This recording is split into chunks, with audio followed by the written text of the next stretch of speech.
Your whole life is a tangent. All right, folks, welcome SF Comic Co. We're gonna talk. We're gonna talk some E3. We're gonna talk about the great Ned Beatty. We're gonna talk about a bunch of band stuff, bunch of great stuff. Master Universe trailer, and we're gonna talk about Batman Conolingus. This is gonna be the best episode ever.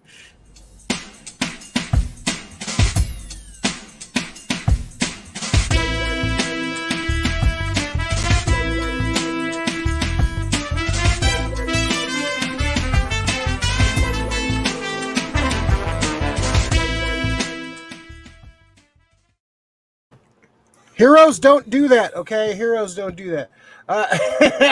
Folks, welcome, like I said, to the SF Comic Co. This is the Company Hour. I am Ray Doomzilla. Next to me, always the Garth, the Nightwing, what else? What other analogies can I bring forth for Ricky? Your TS to your Brody. My Ted to my Bill. Your fucking. Well, let me see. You'd be Loki. I'd be Bartleby. Pretty much any Kevin Smith pairing you can find, that's pretty much us. Except the Chasing Amy one where it gets weird. That's not going to happen, right? Let's hope not. Welcome, Rick. How you doing? Doing good, dude. Doing good. Excited. Did you burn all your masks? It's the first the mask mandate has been lifted. Did you go out in the alley and burn all your mask and everything's back to normal? No. Unfortunately, my store is waiting for Cal OSHA, so we're masking up still, allowing customers to come in on the honor system. But I did go out to do some grocery shopping today, and I was the only one who didn't have a mask on. Like, honestly, it's a trip. I couldn't wait. Honestly, it's because I've been a good soldier. I followed the rules.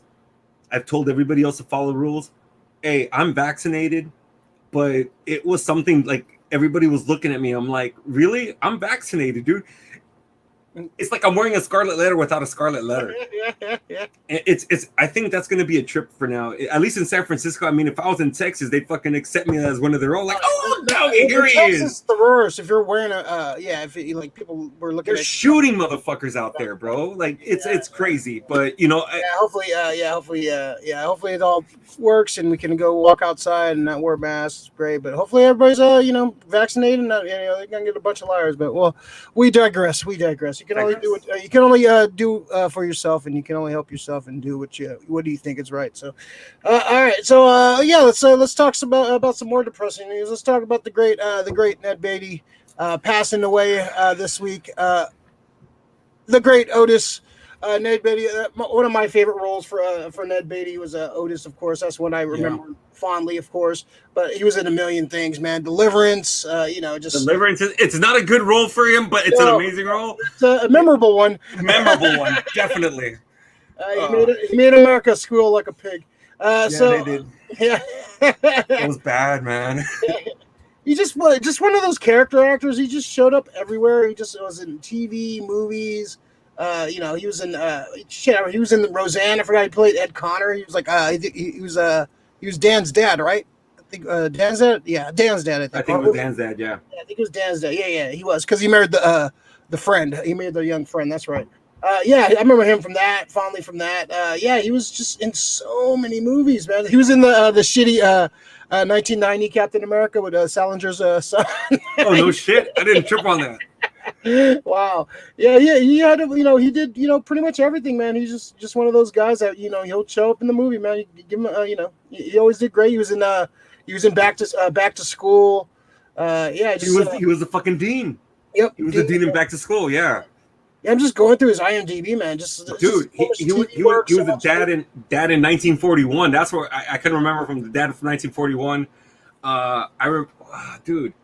Ned Beatty's fucking dope, man. Yeah. Exorcist 2, he was in Street. He was, he played, he was in Streets of San Francisco, the Rockford Files. He was just in a lot of TV shows early on.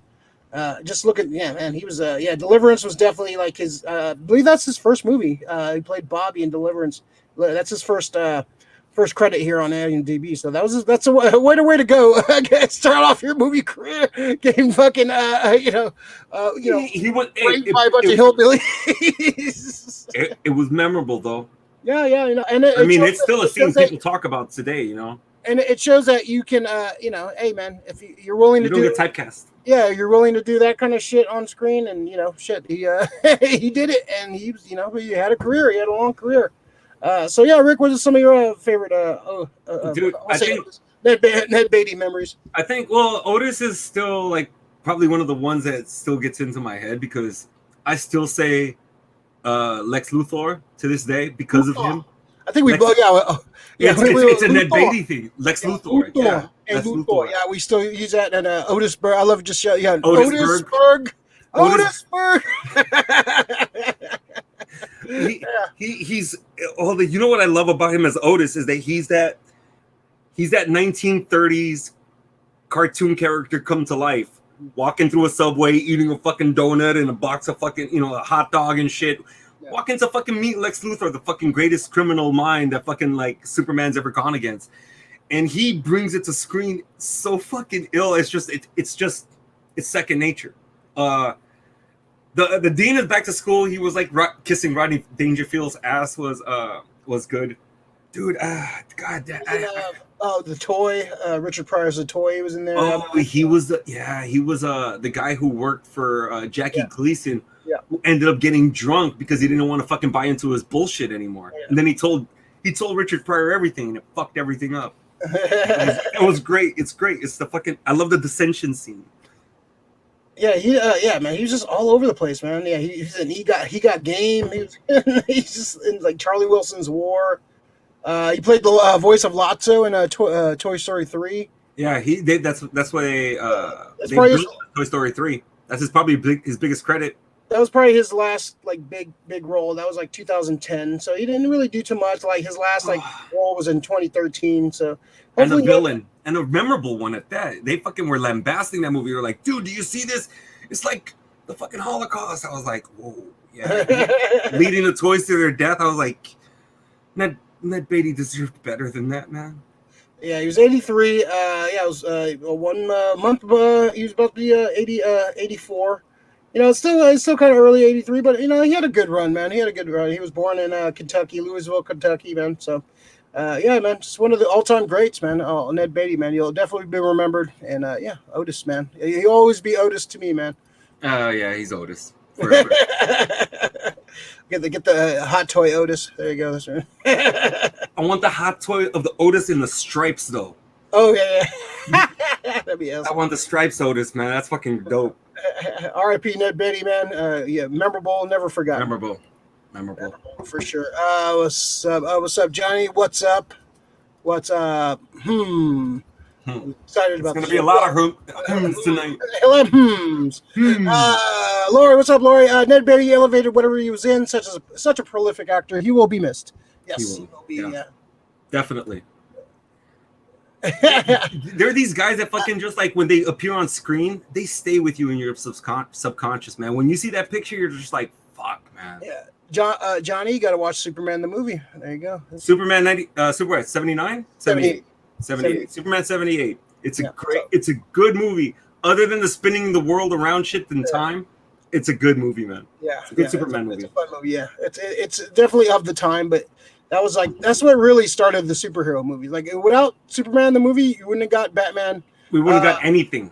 You wouldn't have got Spider-Man, the first Spider-Man movie, because that first Spider-Man takes a lot from the Superman the movie. It's a lot of like character beats and story beats and kind of almost scenes lifted from that movie. So yeah, Superman the movie. It's a good movie. Great score by John Williams. So definitely check it out. John Williams is everywhere, man. I love it. Yeah, and directed by Richard Donner. So yeah, it's a great flick. Definitely check out Superman the movie. Definitely one of my childhood favorites, man. I love that movie. Yeah, some of the special effects don't hold up as much because it's film from 1978, but for the time it was pretty damn good. So yeah, definitely check out Superman the movie, and you'll see why we love Otis so much. All right, so we got some. First, if you're new to the channel, please like and subscribe to the channel. Turn on the notifications. We do this weekly show every Tuesday. The time might change on that. We'll see. It happened in the summer. We're trying to have some fun. It'll be a while, but you guys will get noticed. At least 2 weeks, man. At least a week. At least a week. Days. At least a couple hours. I need more time. Right? Rick will be the first to know. I need more. The last to know. Like we're shooting. I'm waking up. Yeah. Yeah. Just come check us out. Like the videos. Helps with the algorithm. It helps us out here. And subscribe to the channel and look out for some more cool stuff. We do a Loki review, post-show review that's coming out probably around 10 o'clock tomorrow or so.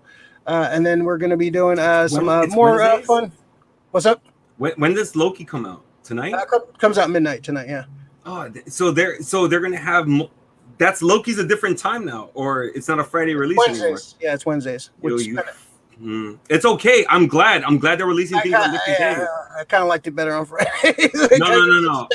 I liked it better for the channel. I like the better space. I like that whole different day shit, man. Because then eventually they're gonna have different days, different shows. Oh yeah, I just noticed you put up the Star Trek poster, man. I love that poster. I have the same one up in my room.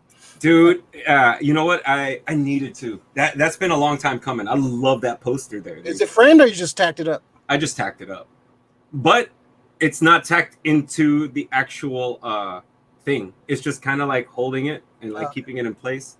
Okay. So yeah. All right, Rick. I'm watching you. Yeah, I like my nails. It glows in the dark too. Oh, does it? Yeah, I'm gonna have to fucking pour. When you turn off the light, you can in the sun. You can actually see the other ship inside the sun. Oh no shit! Yeah. Oh, what is it? A bird of prey? No, the other. Oh, okay. Other, yeah. The Romulan ship. No, the other. That's from part 2. That's from Into Darkness. So. Okay. I know. Okay. The warship fucking isn't that? Yeah. Yeah, it's great. Yeah, cool. Look at Rick improving his background. Look at see. I always hated that. I always hated that dead space above. Thanks for fixing it. And look, right there. That's you can see it. That's a Slash signature from the Slash show. Yeah, I thought that was your diploma from the School of Hard Knocks. I wouldn't put that up there. Not very proud of it. It wasn't passing high school. It was more surviving that shit right there. So I'm just glad I came out alive. No slit throat. No fucking gunshot wounds. It's still time. Well, no, I'm out of high school, so there's not time. If I die now, it's the statistic is different. So because Rick was wearing his mask, that's why. I told people to pull that shit up. Lori, the Superman movie has some great actors. Yeah, Margot Kidder, Terrence Stamp was Marlon Brando. Yeah, Marlon Brown kind of half-assed that fucking movie. Oh, man. I still love it though, because I call it Krypton sometimes because of him. Krypton. Jackass. Fucking Krypton. Brando's a jerk. He's great. No. You're just fucking hating. You're trolling Lori now. I see what you're No, doing. Brando's kind of a jerk. You read up on him. Everybody says he was a prick. Dude, trust me, I know. I know the Island of Dr. Moreau. I know the separate the artist from the art for sure sometimes, but yeah, he was a prick. Yeah, you're Brando Miel, your false god is upon us. Let's see, Johnny. I tried, Laura. I'll add it to my list. You should. It's good. I have 1,000 other movies that Rick recommended. Yeah. Dude, he's on Temple of Doom right now. Oh wow. Like, dude, he watched Temple of Doom. Like, he had to stop eating his sandwich during the fucking dinner scene at the palace. Monkey brains.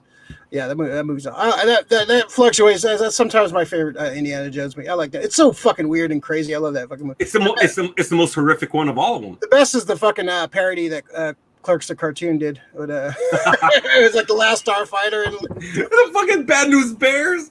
That shit was great, dude. What a weird combo of fucking parodies all in one episode. For people who don't know, go watch the Clerks cartoon. Yeah, I can't find it. See, that's why I like having the DVDs, man. I can watch that shit every day. They only get 6 episodes, but they're fucking hilarious. I'm just glad we have DVD players because everybody fucking streams and they get rid of their shit.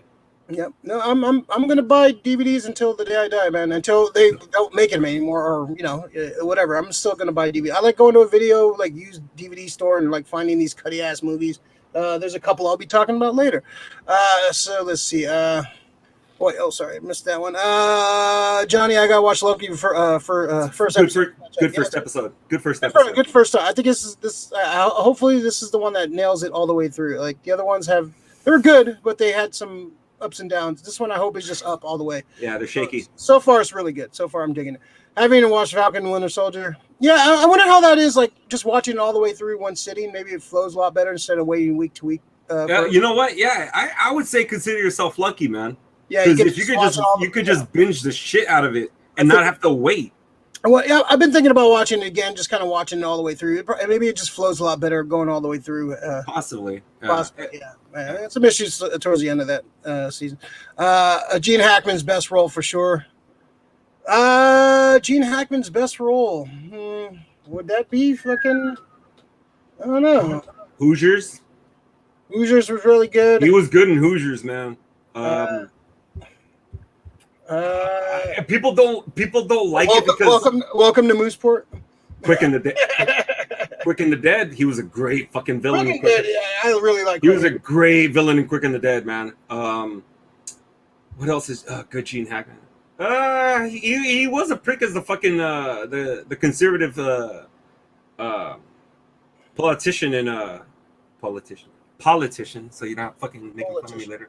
The politician from the Birdcage, the father of the bride. Yeah, the father of the bride. Oh, I gotta say, dude, no, Royal Tenenbaums might be his best fucking Royal Ten. Oh yes, yeah, Royal Tenenbaums. He's great at Royal Tenenbaums. That might be his best role. I think he was fucking excellent in that movie. Yeah, pretty good. Yeah, Luther's up there though. Luther's up there, man. Gene Hackman, dude. You know, Crimson Tide, Get Shorty. Whoa. Yeah. Oh yeah. Whoa. You just got me. Crimson Tide could probably be. For me, probably my favorite. That's pretty good, yeah. Yeah, because it's the person that sometimes you're going against too. Him against Denzel was fucking great, dude. You know what it comes down? Gene Hackman was a fucking great actor, and he was pretty much good in everything he fucking did. Good. And he retired. His last movie was Welcome to Mooseport with fucking Ray Romano. Well, you know what? He went out on top. Gabriella Loki's fine AF. Tom Hiddleston. Everybody likes him. Yeah, he was supposed to be. He auditioned for Thor. It's always funny seeing that little behind the scenes when he was auditioning for Thor. The reverse. Yeah, like that would have been. He would not have been a good Thor. All right, so I'll tell you this much though. You know what? I like Hiddleston for. Fucking make Tom Hiddleston Bond, bro. Yeah, there was a campaign for that for a long time. I'd be down for Tom Hiddleston becoming fucking James Bond. I could see it. I think he'd be good. He has that, you have to have a certain charisma for Bond, and he has that certain charm that should like. Bond's kind of a fucking asshole if you really think about it. So watch King Kong, Skull Island, King Kong. That's to me that's his audition tape. Yeah. Okay. Yeah. He's suave. He's fucking sophisticated. Johnny Bad Batch is the one that I'm hooked on right now. Yeah, I need to catch up. Dude, you got to catch up. Yeah, I've been waiting. Dude, it's been crazy this last Bro, weekend. You got to catch up. Now, I'm telling you right now, from the episode that I just saw right now, it got me super excited. Got to catch up. Okay. Got to catch up. Okay, Rick, don't yell at me. I'm on DuckTales. I'm on DuckTales. I loved it. I just finished it today. Oh. You finished it. It's bittersweet. Their new season coming out soon, or what? No, they ended it pretty satisfying, but they definitely ended it. Yeah, no, this is a series finale. Yeah, series finale. Okay, so it was good ending to the story. Good ending, yeah. It pretty much tied the whole series together, but it still leaves shit open for if they want to come back to it, they can definitely come. I'm gonna probably do a video about it this week, and I kind of spin-offs. I don't want to spoil it for you. Afternooniverse. There's a bunch of ways it can go. There's a bunch of ways it can go with it. So, keep watching. But I'll probably do a video about it this week. Probably, and just kind of like my thoughts of the show. It's a beautiful show. It's one of the. Me and Rick talked about last week. He's just like, how many episodes in? Like 10 or so. I'm 10 right now. But dude, I've been telling people. I told like one of the guys at work, and he remembers DuckTales. He's like, no shit.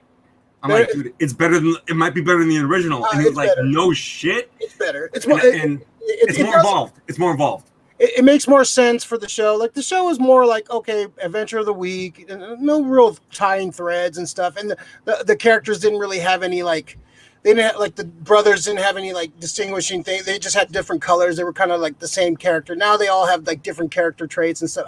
It's a beautiful show. I love it so much, man. It's world building. Yeah, and it just everything from it's world building. Yeah. In the finale, they did something. I was like hoping, we kind of talked about it too, like hoping they would kind of throw it in. And so they threw in a little Easter egg of a show, a Disney after show I really love, but it was a little thing they threw in, which is, I was just, wait till you see it, you're going to mark out. And it's like, as soon as you hear the voice, you're going to be like, oh shit, okay, I see what you did there. So I got 65 more shows to go. Here we go. It's so good, man. It's a beautiful show, man. I love it, man. I'm totally digging it. It's just, I put it off watching the last 3 because I wanted to, save it. But I was like, today I'm just gonna pull this Band-Aid off. I want to see how it ends, and it was just, it was a good ending, and just like, yeah, it was good. It was a hell of a ride. I'm definitely gonna watch it a couple more times. I'm gonna watch it again now, like, especially with like seeing where it goes and all the Easter eggs they threw in. It was a hell of a show, man. Great ride. I definitely recommend it if you haven't watched it yet. Let's see. Let's see. I wonder how they're gonna. Wonder how they bring Cross-Eye back. No spoilers. Crosshairs. No spoilers, man. Let's see. Unforgiven. There again, another good one. Yeah, another good fucking Beatty movie, man. Oh, we got Beatty. Yeah. If they're going to have them take him down. All right, no more spoilers. All right, damn it. Let's see. Doug, Mississippi Burning. That was a good one too. Damn. Fuck, dude, he's got a fucking list, dude. Yeah, man. He might be one of the greatest actors of all time, man. I agree with her. Stop talking, Jonathan. Don't say anything, Jonathan. Yeah, come on, man. All right, Jonathan. I'm gonna spoil some shit too, man. All right. Let's see. Bond. Hell no. Whoa. Hold on. You're gonna set me off. First of all, hold your horses until you watch every Bond in the lineage. Ooh. That's the whole thing. You need to know the backstory of a character before you can comment of who can play him or not.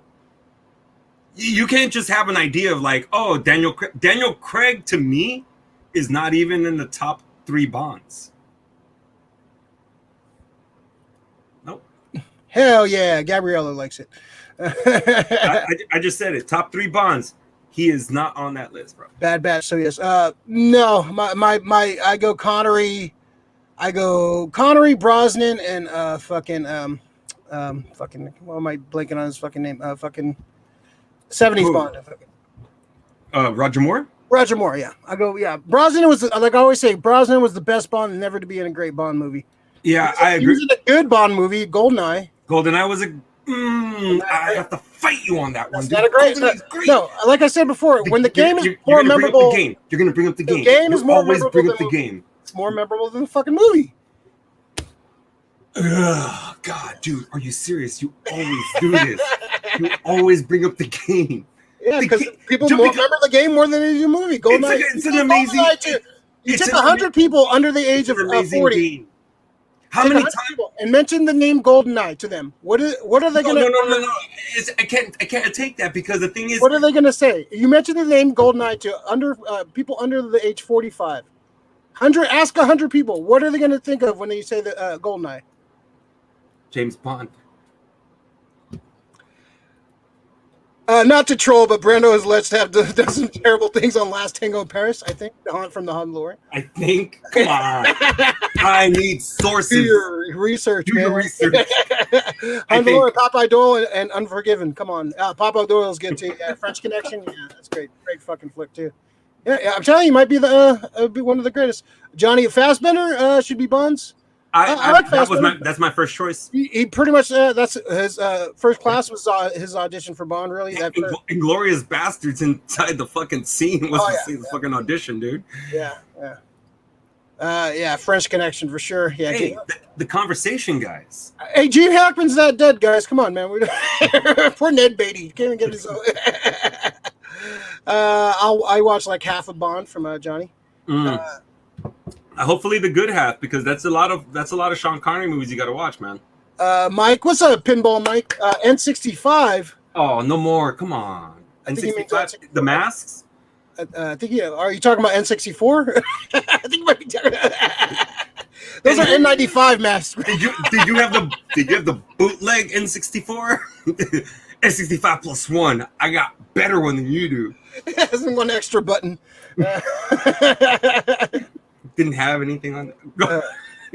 You did again. N64, Mike. That's why they call you Pinball Mike, not Video Game Mike. That's great. Mike typo. Okay. Thanks, Mike. All right, let's get back to some news. We're getting fucking off the rails already. Oh, it's fun. It's fun. It's fun. We could talk about this real quick. I didn't put it in the notes, but Peacock orders a TED TV series. I like how Seth MacFarlane's in negotiations voice. There's no fucking Ted without Seth MacFarlane. That's. I'm surprised they didn't try to do this earlier, man. This kind of seems like a no-brainer. Hopefully this is like rated R. You get Seth MacFarlane. Probably won't get fucking what was it, Wahlberg? But yeah, you can get an up and coming actor, somebody to replace him. Or who's we get Mila Kunis in there. Get her back. She can be like Ted's buddy. She ain't doing shit. She's just doing fucking Ashton Kutcher right now. You get Ashton Kutcher then. Yeah. That worked out for 2.5 Men. So what do you think? What do you think of Ted coming to a TV show? Just I like the idea of it. Is Seth MacFarlane, if they're having to negotiate for him to be the voice, does that mean he's not writing it? Does that mean he's not? Because the thing is, it's when you take somebody else. Yeah, it's when you take somebody else's property and fucking try to do shit with it, and they're not involved. That's when fucking shit gets fucked up. So if they're having to negotiate for him for the voice, that means he's probably not on the creative. Mm-hmm. I'm hoping he's some kind of executive producer on there, or I hope he's like involved in some way. Like definitely, it can't be just created by and he's doing the voice. If he sold it, dude, it's gonna be a rough show. I mean, it's gonna be funny because he's doing the voice and he's probably gonna improv some shit that they're gonna keep in. But I don't. Peacock scares me ever since the fucking Stand. I thought you were about to say Pikachu. Peacock. Peacock wasn't the Stand wasn't Peacock. That was CBS. Oh, okay, you're right. Anything that CBS does, then I'm fucking wary of. But CBS. Yeah, I think there's the Star. I watched the first half of the first Star Trek Discovery. That was actually all right. I heard Picard sucks. I heard Picard's not good. A lot of people. I heard a lot of people bitching about that one. So they don't talk about it anymore. People, when the show is good, people continue to talk about it for fucking months afterwards. People are still talking about WandaVision, bro. Yeah. So, all right. So we'll just go through some other random news here. Marvel She-Hulk adds Jameela Jamil. Jameela Jamil. Villain Titania. I actually really like this cat. I like this. She's great in The Good Place. I think we talked about Good Place last week too. Good Place is a great show. If you haven't seen that show, definitely check that out. Pillboy is in Loki, so you'll understand who that is if you watch A Good Place. Great show. Ted Danson. Was it Christian Bell? Great show. But she was really good in that. She's playing Titania. She first appeared in Secret Wars. The first Secret Wars, she was actually created by gained superpowers by Doctor Doom. She was Titania. Who's the other? Volcania, I think, was the other girl that was created. This is Titania has pretty much been like a She-Hulk villain for a while. She's a powerhouse. Let's see. According to Variety, Jamil will play Titania, real name Mary McFerrin. Titania was once a social outcast given the chance to gain superpowers by Doctor Doom during the events of the original Secret Wars, transformed into a giant domineering woman with super strength and durability. Titania was recruited into Doom's army of supervillains, quickly made herself into a rival of She-Hulk, kickstarting an on-again, off-again rivalry that lasted decades in the comics. That's it's gonna be interesting. Let's see. Did they say how they're gonna portray her at all? I'm not sure how they're going to bring her in, if she's going to be like a rival. Maybe she's a rival attorney or something like that, how she gets created. I don't think they're going to go with the Doctor Doom creating her origin. I doubt they're going to bring him in for that. That won't be his first appearance, I don't think. I like this casting. I think she's obviously a beautiful woman, and she's pretty tall too. So I'm glad that She-Hulk will have somebody to go up against. That's not just some pushover. She's a tough broad, as the kids say. Yeah, I kind of like this casting.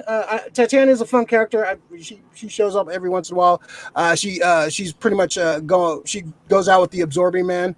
So I wonder if they're going to bring him in at some point. Absorbing Man's pretty a big part of her character in the comics. So I wonder if he's going to make an appearance at some point. So I love the Absorbing Man too. Like hopefully they do him right, because playing Nick Nolte playing Hulk's dad and having the Absorbing Man powers was fucking pretty horrible. I think they brought Absorbing Man too in Agents of S.H.I.E.L.D. at one point too. Yeah, Crusher Krill, man. I love me some Crusher Krill. So Rick, what do you think of this casting? It's good casting. I just still want to see what it's going to look like on screen. I'm very worried about how they're going to portray She-Hulk. That's the main thing I'm worried about. It's Disney. It's Disney Plus. I'm hoping they're not going to pull any punches, because they haven't so far. So their shows have been very good with the production value. She-Hulk is something different. I just hope she's not hulking out and she just turns green. She better grow in size. Yeah, I think they will. That's a big part of her character too in the comics. That's a lot. This might be the most expensive. Is it the most expensive show? Have they fucking said anything when it comes to budgets? They just they had a couple shots of what's his name, Mark Ruffalo on set. So he's going to be the smart Green Hulk. So that's not going to be cheap. Making the Hulk is appearing in there. So that's what I'm saying, man. It's like if they're going. Okay, so how soon is it before she turns into She-Hulk? Probably by the end of episode 1. I hope so. I hope they don't. Yeah, I want to see She-Hulk done. So in the comic, if you don't know, She-Hulk is Bruce Banner's cousin. She gets in. She's a lawyer and she's defending somebody, and the mob tries to take her out. They I think they gun her down, I believe, and she loses a lot of blood. And so she has a specific blood type, and the only one that can match her blood is her cousin, who is Bruce Banner. And so he gives her a blood transfusion to save her life, and she turns into a Hulk. Gamma infused blood. Yeah, and she's not as like a savage like the Hulk. She has had moments where she turns, savage, angry Hulk lady. But for the most part, she gets bigger, stronger, but she kind of like turns into like a almost like a different version of herself, but more confident, more sexy, more stronger. So hopefully they go with that route and not make her like the savage. Just like weird looking Hulk. Like I hope they go with the sexy, strong, like the mask. A sexy, strong, confident She-Hulk, badass, funny. This one should be funny too, because She-Hulk. All the best She-Hulk stories have a lot of humor in it, especially like the John Byrne run, the Dan Slott run in the comics. So hopefully they go that route, because it's a lawyer drama, it's a comedy, it's some emotions. She's. Trying to, it's a great story, man. I love She-Hulk, one of my favorite characters. So I'm really hopeful for this show. This is the one show I'm super excited about personally, because I love the She-Hulk character and I love the comics. I'm a big comic, so this is the one I'm like super excited about. So hopefully they fuck this one up. So I'm excited for this one too, man. But this is the one that there's the most potential for fucking it up. I got a lot of questions. I want to see what she looks. Most important is what she looks like. I think to initially get my feelings a little at ease, like how they're gonna portray her. If they would have like tweeted a picture of what she looks like transformed to She-Hulk by now, I think everybody would be okay. But I think the reveal is the reveal hasn't happened yet, and I don't know if we're gonna get it until we actually see the show. Yeah, Disney's playing everything close to the vest. Yeah, it's filming right now. I think this is going to be released late next year. I think summer next year. I think that's the last time I heard when this is happening. Yeah, they're pretty much going to have a Marvel or Star Wars show every week. I talked to somebody that worked at Lucasfilm randomly at the comic shop I go to, Amazing Fantasy. Hi, Frank. She was saying like, their plan is to have like a Marvel and DC, Marvel and Star Wars show every week, pretty much. Like there's going to be some kind of Marvel or DC stuff every week, some kind of new stuff to like people to talk about. So that's great. That's a great, that's awesome. We're gonna, it'd be cool to have like a couple Marvel shows going on at the same time. But I understand why you don't want to blow your load like having them all come out at once. So yeah, that's I'm pretty excited about it. Let's see. All right. Let's see. Gabriella. Tom Hiddleston in Skull Island was such a badass. He was good in that. That was a good cat. That was a good cat, dude. I really enjoyed it. It was a Marvel. It was an MCU all in King versus King Kong. It was great. You had Nick Fury. You had Captain Marvel. We had one of the fucking Nova Corps. You had Nova Corps, dude. You had there's some other fucking people, Marvel guys in there too. It's yeah, Doctor Doom. Doctor Doom's in there. Which Doctor Doom? Fucking dude. Oh, Tony Cavill's in that shit. Doctor Doom. That's fucking right, dude. I don't think of him as Doctor Doom. No, I still haven't seen that movie. I refuse. Yeah, no. Until they digitally put pants on fucking Hulk, I'm not watching that. Don't. Watched it. I don't want to do it. No, no. Don't. I'm not gonna do it. I can't. I have to. I watched the bad shit, so you don't have to, Ray. Okay. Thanks, Rick. Hondo, I read Brando's transgression rhymes with vape. What? Fuck? Are you drunk, Hondo? I know. It's grape. It's grape. Rhymes are grape. Okay. Rhymes are grape. I see. Shows what he's been searching. Too much sun in Sacramento yesterday. Let's see, Mike. They won't start with Savage She-Hulk. Yeah, I guarantee she will savage out at one point. She's gonna go. I'd like to see them finish with that. Yeah, she's gonna savage out and like do some she's gonna go full Hulk at one point. I hope that's the fucking season finale, dude. That she just fucking savages out and just fucks shit up. Yeah. And she's a superhero lawyer, so you can see some crossover with Daredevil. You can, like I said, it's gonna be like Alec McBeal with superpowers, man. I want to see some fun. This is in New York, right? Well, that's what the comic was set in New York, but they've kind of like went away for like trying to build kind of across America. Okay, because I was gonna say if you have New York, you got Daredevil, you got because wouldn't they put her with like some of the Defenders? Yeah, Fieldy, you know what's up. They wouldn't put her with like the Defenders. Not. I heard they're gonna recast Luke Cage. I don't know if they're gonna do Iron Fist anymore, but Luke Cage is gonna get some love. Yeah, that's cool. They better recast Iron Fist. Like I said, we've said always. I don't know if they're gonna do it. It was that much of a fucking horror show with it that they might fucking like just premiere the character in another show, not give him his own show though. Yeah, like we said, we always want the three characters you want from the Netflix: Daredevil, Punisher, and Kingpin. Those three you can. It's all you need. You get like Jessica Jones was cool, but I would say, you know what? Can we keep some of the side characters? Because I did like fucking Scott Glenn is Stick. If they were to come out with like fucking like flashback scenes for if they were to do Daredevil, huh? Scott Glenn still alive? I think so. Okay. Yeah. Is it our favorite game show, Dead or Alive? Dead or Alive, Scott Glenn. All right, let's see. Here we go. Let's look at him. Dead or Alive, Scott Glenn. Let's see. Say alive. Is Scott Glenn alive? Scott Glenn alive and still kicking. All right, there you go. All right. Scott Glenn's alive. All right, right. Scott Glenn is alive. My favorite game show. Our worst game show, really. So, folks, please do us a favor, like and subscribe to the video. Be cool. Be like the Hulk, right there. He's fucking awesome. A smart Hulk, man. A smart Hulk, man. Like and subscribe. Follow. All the Instagrams, Facebooks, and all that crap. Follow the channel. Do all that cool stuff. Really helps out. All right. Let's see. All right. Let's talk about this real quick. Then we'll talk about the Eisner's Batman Conlingus and the Masters of the Universe. Actually, let's go with the Masters of the Universe. Let's talk about the Masters of the Universe trailer. Okay. All right. All right. So, the Masters of the Universe. This is Revelation is coming out. This was in production. I believe they got Kevin Smith to like kind of slap his name on it to give it a little bit more credence. So like a lot of people, it's Kevin Smith show. Not really. No, he came in kind of after this already kind of got started. So it's just the name attached. He definitely has a big role, but he's not like the guy that set this up and created it and like got this going. No, he kind of did he come over like take over as showrunner, or he just had creative influence? He's got some creative influence, and he's slapping his name on it because that's a name he can slap on. Oh, Kevin Smith. Oh, we built him.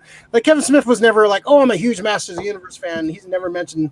Like, you watch his movies. Do you remember a He-Man reference in any of his movies? Like, he's not really a big.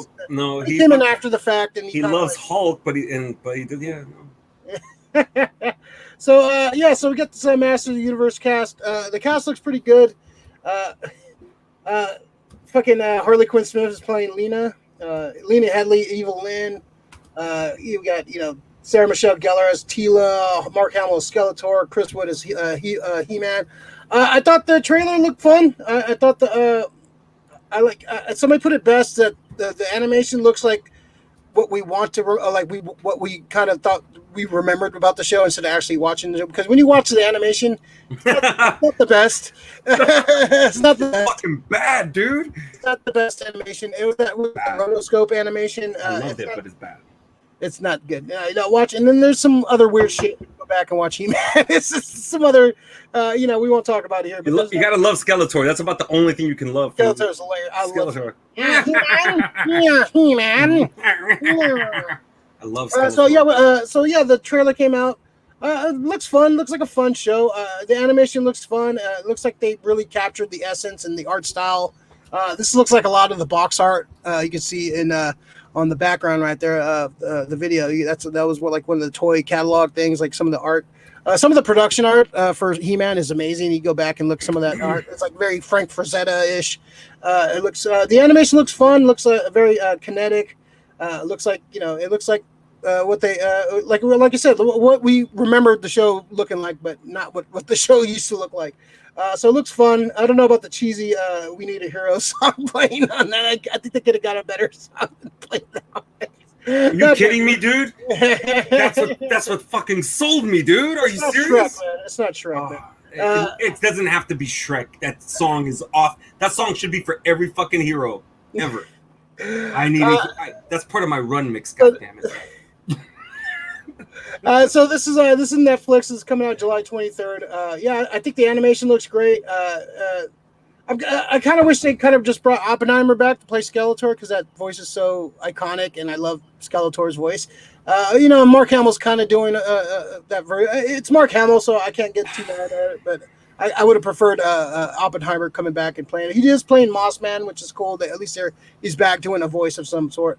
But it looks cool, man. This is kind of building off the mythology of the first show, the original series. So kind of a continuation of that. So that's kind of cool. Rick, what are your thoughts on this, man? Well, maybe I'm hoping that sometime in the series, they fucking bring an alternate universe portal where they bring Skeletor and fucking Oppenheimer and Hamill have to fucking just have a verbal fucking. That's all I want. But dude, I was so excited when I saw this. I was like, all right. I didn't expect much when I've heard He-Man coming from Netflix at all. I'll be honest. I was like, okay, whatever. Yeah. I like the idea of He-Man, but like you said, once you go back and it's not one of those revisits to your childhood that's very good. No. Some of those shows you can go back and rewatch, and you're like, damn, yeah. Some of them you go back. Ghostbusters, the real Ghostbusters holds up. I think that's the best one that holds up the most. Yeah, I think. Tales from the Crypt Keeper holds up. Ninja Turtles doesn't really hold up as much. For you? Nah. The old I love them. G.I. Joe is great. It's like watching the Brady Bunch for fucking kids. Yeah, Brady Bunch. Yeah, the G.I. Joe. There's some. I love G.I. Joe. It's all fun, man. Holds up. Transformers still holds up, man. There's some good fucking shit in that. Transformers holds up. Yeah. For me, doesn't hold up for me. No, it's a novelty. That's why Silverhawks won't hold up. It's a novelty. Yeah. Tiger Sharks won't hold up. It's a novelty. Yeah, no. Voltron holds up. Voltron, yes. And so does Robotech. Robotech fucking is very story driven. But all of these, because they're the originals of their time. Everything else was kind of the copycat. So I think that's why a lot of shit is like. Have you ever seen Pirates of Darkwater? That shit's great, dude. That's a cartoon I wish that somebody would fucking bring back. Limited run, but the idea of it was fucking awesome. That's something I wish that somebody would. They deep dive into all this other shit. It's like, hey, Mindy Kaling, instead of fucking making Velma, make Pirates of Darkwater. And make it funny. But no, you want to fucking jump onto something else and fucking take it apart and piss everybody off. Take something else, make something original, please. Pirates of Darkwater would be awesome though. And this that'd be cool. Yeah, I would. What show would I want to see revisit? I've said that actually. My go-to is Dino Saucers. I've been. Dino Saucers would be great, man. I think Dino Saucers would be great to revisit. Bionic 6 would be another one to revisit. I think that has had a great concept. They can actually today probably make more sense with like bionics and like technology and shit. Mask would be good. Mask is another good one. Because Yeah. it'd be like the Fast and the Furious meets Transformers. Yeah, that's what it would be. There's a lot of stuff that I still want the Hanna-Barbera shit because I want the Laugh Olympics. That shit would it just make fucking just funny cartoons. What happened to that Bedrock show? There's supposed to be a fucking Hanna-Barbera like shared universe fucking show. What happened? They're fucking pulling our chains on that shit. Because the thing is, it's been years since they made the announcements already. So after a while, like I tell you, once I hear an announcement and there's nothing put in motion, I stop paying attention until I start seeing fucking like production art. And even then, you'll see production art fucking hell later. Until even that Why the Last Man is supposed to come out this fall. They've shot a pilot before. Who's doing it? Fucking what's his name? Right? Guillermo. It's changed so many fucking times, man. I don't know, man. I'm just until I see it on screen. I see them actually do it. I'm not believing it. The one thing. Speaking of which, thanks to Phil D for reminding me.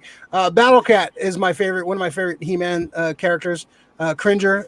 So that I'm excited to see him portrayed like badassery too.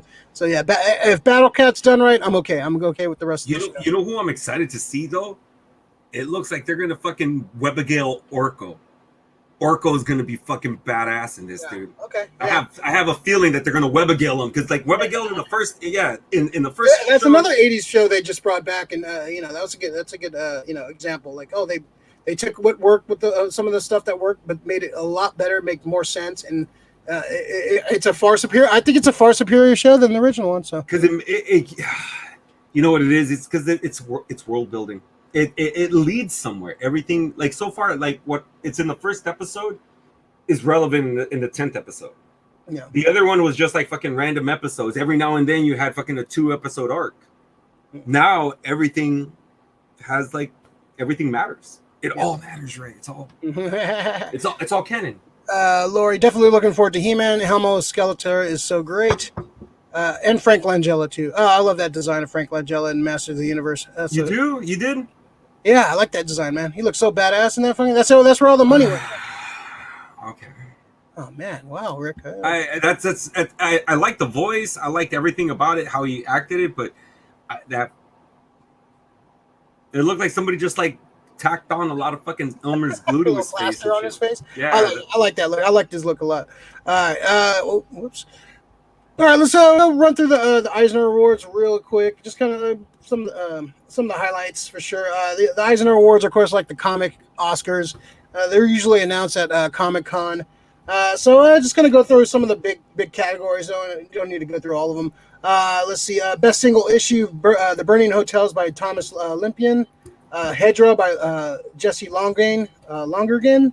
The Other History of the DC Universe by John Ridley and Giuseppe Camelli, which I hear is really good. Looks really good, and it's kind of praised, kind of like the alternate history of like the of the DC Universe, kind of like it's kind of the background characters. Sports is Hell, Ben Passmore, and Stanley's Ghost, a Hollywood Adventure by Jeff Balke, Paul Story, and Dave Alvarez. Let's see. Best Continuing Series, Bitter Root by David F. Walker, Chuck Brown, and Sanford Green. Daredevil by Chip Zdarsky, which is great. It's a great run. Daredevil's awesome. Chip Zdarsky's a fucking great writer. I pretty much read anything by him. Department of Truth by James Tynion. Have you read that yet? The Department of Truth? That actually won. No, it's nominated. Continues. Oh, okay. Yeah, I wasn't thrilled. Was it blown away by it? No, I wasn't. Not at all. We had Gideon Falls by Jeff Lemire, which I still haven't read yet. I was fucking blown away by. Yeah, I got to read that. That's a good book. Yeah, I have that one sitting on my shelf. Stillwater by Chip Zdarsky, another Chip Zdarsky. Usagi Yojimbo by Stan Sakai. I know Davis. Davis is going to be happy with that one. Yeah. Let's see. Best limited series: Barbarian, Red Planet by Jeff Lemire. I'm gonna go by the writers on these. I don't want to go through all the artists and stuff, so I'll go with the writers first. Decorum by Jonathan Hickman. Far Sector by N.K. Jameson. Strange Adventures by Tom King sucks. And Mitch Schwartz. Superman's Pal, Jimmy Olsen by Matt Fraction and Steve Lieber. I really want to read that. I heard that's really good. Matt Fraction is another great writer. We Live by Anaki Miranda and Roy Miranda. Let's see. Best new series. We got Black Widow by Kelly Thompson, which I hear is really good. Crossover by Donny Cates, which I kind of want to read again in trade. I thought it was actually really good. Started off strong, ended strong. In the middle was kind of slow, but it was a fun read. I kind of want to read it all in trade, kind of read it all the way through. Department of Truth by James Tinian. Philadelphia by Rodney Burns. And We Only Find Them When They're Dead by Al Ewing. Is that the one I got? Oh, no, that's not it. Let's see. Oh, he's excited about Battle Cat. Yeah, he was fucking huge. Let's see. Any other ones I want to talk about? Yeah, these are all like, best graphic reprints and all this stuff. I don't really care about. Yeah, those are kind of the main awards. I don't care about best archival collection project strips. Best writer, we got Ed Brubaker, who wrote Pulp, Reckless, Friday. Matt Fraction, who wrote Superman's pal Jimmy Olsen, Adventure Man, and Sex Criminals. Jonathan Hickman, who's writing Decorum, X-Men. Jeff Lemire, he's writing Barbara Alien, Black Hammer, Colonel Weird. The Question, which I hear is really good. Family Tree, Gideon Falls. James Tinian, Something is Killing the Children, which I hear is really I need to read that, dude. Yeah. That looks good. He's writing Batman. He's writing Nightwing right now, which I hear is really, really good too. I'm waiting for the trade on that. He wrote Department of Truth, Razor Blades, and Chip Zdarsky's writing Stillwater, Daredevil, Fantastic Four, X-Men, which was excellent. Great little miniseries. Let's see your best. Let's skip that one. Best pencil inker or best pencil inker team. We got Mike Allred and Bowie. Let's see. We got Mark Cicciotto on Daredevil, Jorge Corona on Middle West, Bertlin Cantag. I can't even pronounce the name. I'm not going to try. Mitch Gerard and Doc Shaner, Strange Adventures, and Sanford Green and Bitterroot. Let's see. Best cover art. I'm just gonna give it to Peach Minoko. I'm not gonna read the other ones. Peach Minoko should just win that one because she's amazing. Yeah. Every time you guys put Peach's work up there, it's amazing. It's great. It's just beautiful. Yeah. It's beautiful work. I think that's the only one. I think that's the only. Yeah, that's the only ones I really give a fuck about. They're kind of the Eisner Awards have always been kind of snobby to me. I think they've always been like, oh, let's nominate shit that no one's heard about and all this shit, and they kind of I don't know. It's kind of a bias against like superhero stuff and like Marvel stuff. It's the Oscars of fucking. Yeah, it truly is. It truly is. It's snobby, like, this book that no one's read. Should win. This is great, and and a lot of them are good books, but like superheroes built this genre. The superheroes built the comic book industry. There would be no comic book industry without superheroes, man. It's not like in the Watchmen universe where people were obsessed over pirate comics. I think I'm a superhero guy, so the Eisner's always fun. It's always cool to see like your favorite artist win an Eisner because you get to put that on their headline and Eisner Award winner. Something cool to put on their wiki page. But yeah, Rick, do you give a shit about the Eisners at all? No, I like hearing when fucking like Brubaker, guys that I know are fucking great writers, guys that I know are great artists. When I hear that they win, that's when I fucking get happy. But then I tune out when they give it to some indie book that like a handful of people read. It's the too hip to be square kind of thing. Like, hey, what's going on? Which is cool too. Like some indie because gets a little rub that they probably would never. It's good that they get the rub, but it's not good because it's not good that they get the win though. The nomination is fine. The little book that could, but then they like to do it. They like to give it to the little book that could because it's a little book that did. I'm like, fuck you, man. That book was so much superior to that one. You don't want to you don't want to see the wrong guy fucking lose. You don't want to see Shakespeare in love happening in comic books. Yeah. It's good shout, Rick. Yeah. All right. Let's see. You want to talk all right, we'll save the video game stuff for the big news. So let's talk about this Harley Quinn Batman stuff. This is hilarious. So this dropped a couple days ago. So Harley Quinn, if you haven't watched it, it's on HBO Max now. It's an R-rated cartoon. This is kind of like not your, don't show your kids this. They go pretty hardcore on this. So the co-creator Justin Halpern, that DC's Warner Brothers has been pretty chill about most of the shit they're doing.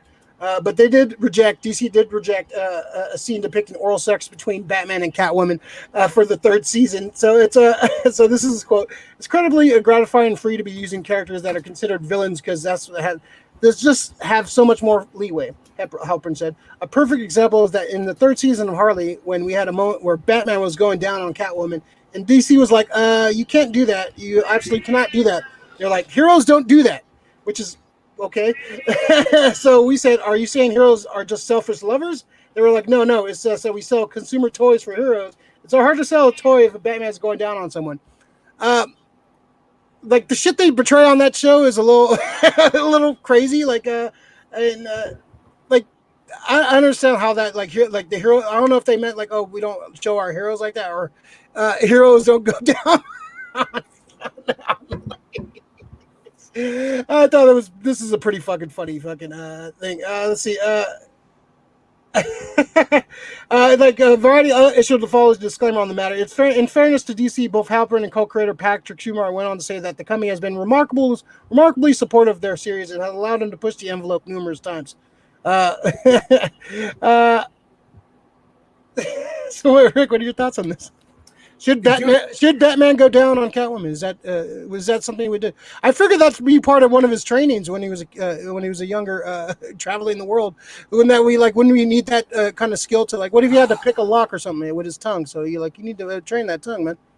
See, my whole thing is like that's something that I don't know if it's good for animated.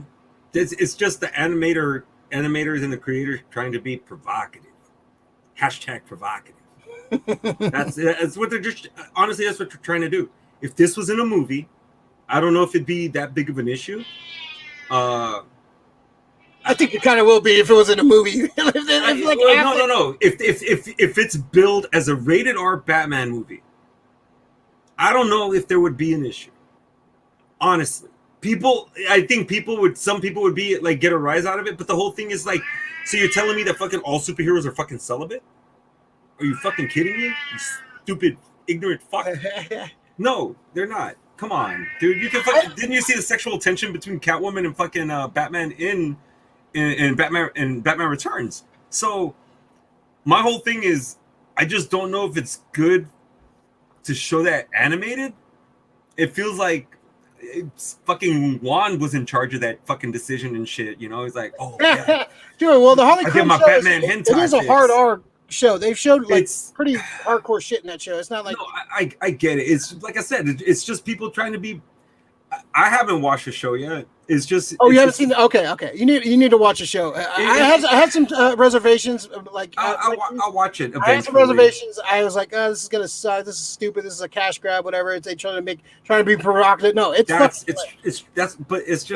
fucking funny. It's fucking funny, and they do it right. I've seen a lot of like R-rated stuff, and DC's trying to come out with R-rated stuff, but this is definitely pushing the envelope on a lot of shit. I'll say this though. I forgot what I was going to say. And like they like Batman, like what was that first issue of Catwoman in New 52, where fucking Catwoman pretty much like the opening shot is Catwoman on top of like the first issue ends with Batman attacking Batman. The next issue fucking opens up with Batman like spooning Catwoman all butt naked and shit. So this, Batman fucks, okay? Like you could fucking like Batman. Dude, Batman's fucking DC slut. Him and Dick Grayson. No, Dick Grayson more for sure. They don't call him Dick for anything, man. He fucking banged a lot. But no, Batman, he had a pretty good roster. And I like, what was it, during the JLA run, there was an interview with Grant Morrison in Wizard Magazine. He was talking like, I don't think Batman ever has sex. He saves all that tension for, fighting criminals and shit. Like, he's like they say, like in boxing, like you should, like, women weaken legs. Grant Morrison, for real on that one? Go fuck yourself, bro. I would hope so, man. Like all the shit Batman go throughs and all the shit he puts him through. Like at least he needs a little. Him,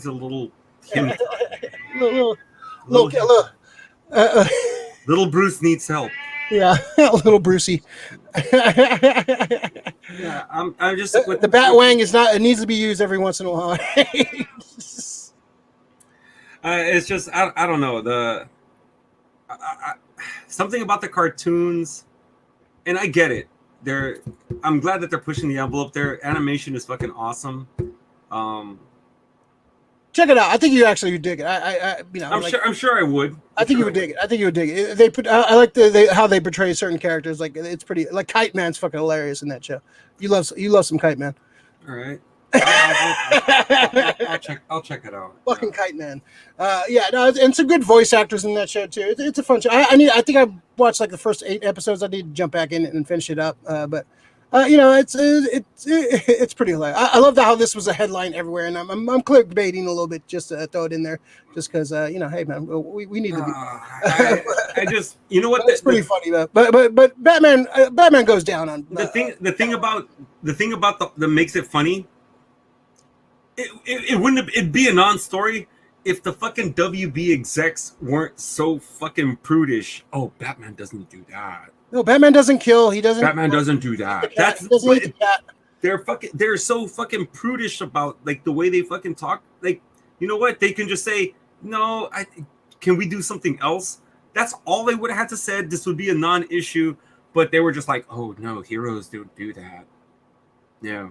Yeah. I just don't like that fucking parental figure kind of censor fucking from WB again. And fuck them too, because they let fucking Batman bang Batgirl in that fucking Killing Joke fucking cartoon movie, which was fucking horrible, which I hated so much. So they let that fucking slide, or they was it the other shit I was just thinking of too? Like no, that's the beginning part of Killing Joke, or it's part of the Killing Joke. Hated that. I hated that shit too. There's no need for that. That took me out of the fucking movie. Like they try to add some new scenes to Killing Joke, and Batman would not bang Batgirl. First of all, she's like super his young. Daughter. Like I wouldn't say his daughter, but he's like an uncle to her. I would say more of an uncle relationship. It's a creepy uncle then, because that's what people are going to say. Yeah, there's never been any sexual tension between. There has never been. In the animated series, they try to allude to that in the Bruce Timm, like in Batman Beyond, they try to allude to them having a relationship. And in Killing Joke, they just went full on, like, yeah, he banged fucking Batgirl. First of all, I don't think he would do that to Dick. Like that's Dick's, girl, on and off girl. And I never liked that. I never liked Batman banging Batgirl. I think that's a fucking horrible fucking move. But yeah, I think Batman's a fucking a giving lover. What do you think, Rick? Batman a giving lover? I think he's selfish. I think so. I think he's selfish, dude. I think he's competitive in nature. I think if he doesn't make a woman come, he's gonna be like trying. I think you know what the whole thing is. He's got shit to do. His body's beaten up. I'm done. Bye. Like the bat signal. Oh, I gotta go. Yeah. If he leaves Batwoman, call me. Yeah, he's that guy, dude. Batman's kind of a dick. Yeah. He's totally fucking just running.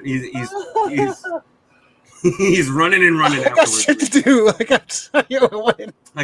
Oh, Mr. Freeze is out there. I gotta go. I think Batman would have to be an expert at cunnilingus, because it would take an hour to get that suit off. So like, if he wants to get in real quick and just I think he's efficient. I think he would fucking he knows techniques to get a woman off in an efficient time. So I want to believe Batman's a giver. Hey, he's not a millionaire playboy in his spare time for nothing. You get a lot of practice too. Hey, fucking Batman's like he's pretty much like the James Bond of the DC universe, and he's suave, he's sophisticated when he is Bruce Wayne. He'll beat the shit out of people when he's Batman, but when he's Bruce Wayne, look out! These ladies of DC, what was that? Gotham City Sirens? Oh. If Batman walked into the room, can we just see like 4 panels of fucking black, just like all blacked out panels and shit, because shit's going down. Catwoman would probably leave first. Yeah, she probably like it. She's like, oh, what about Batman's just standing there with his pants down? What about me? But a kiss can be even deadlier. Oh, that's Brando and the director Bartolucci.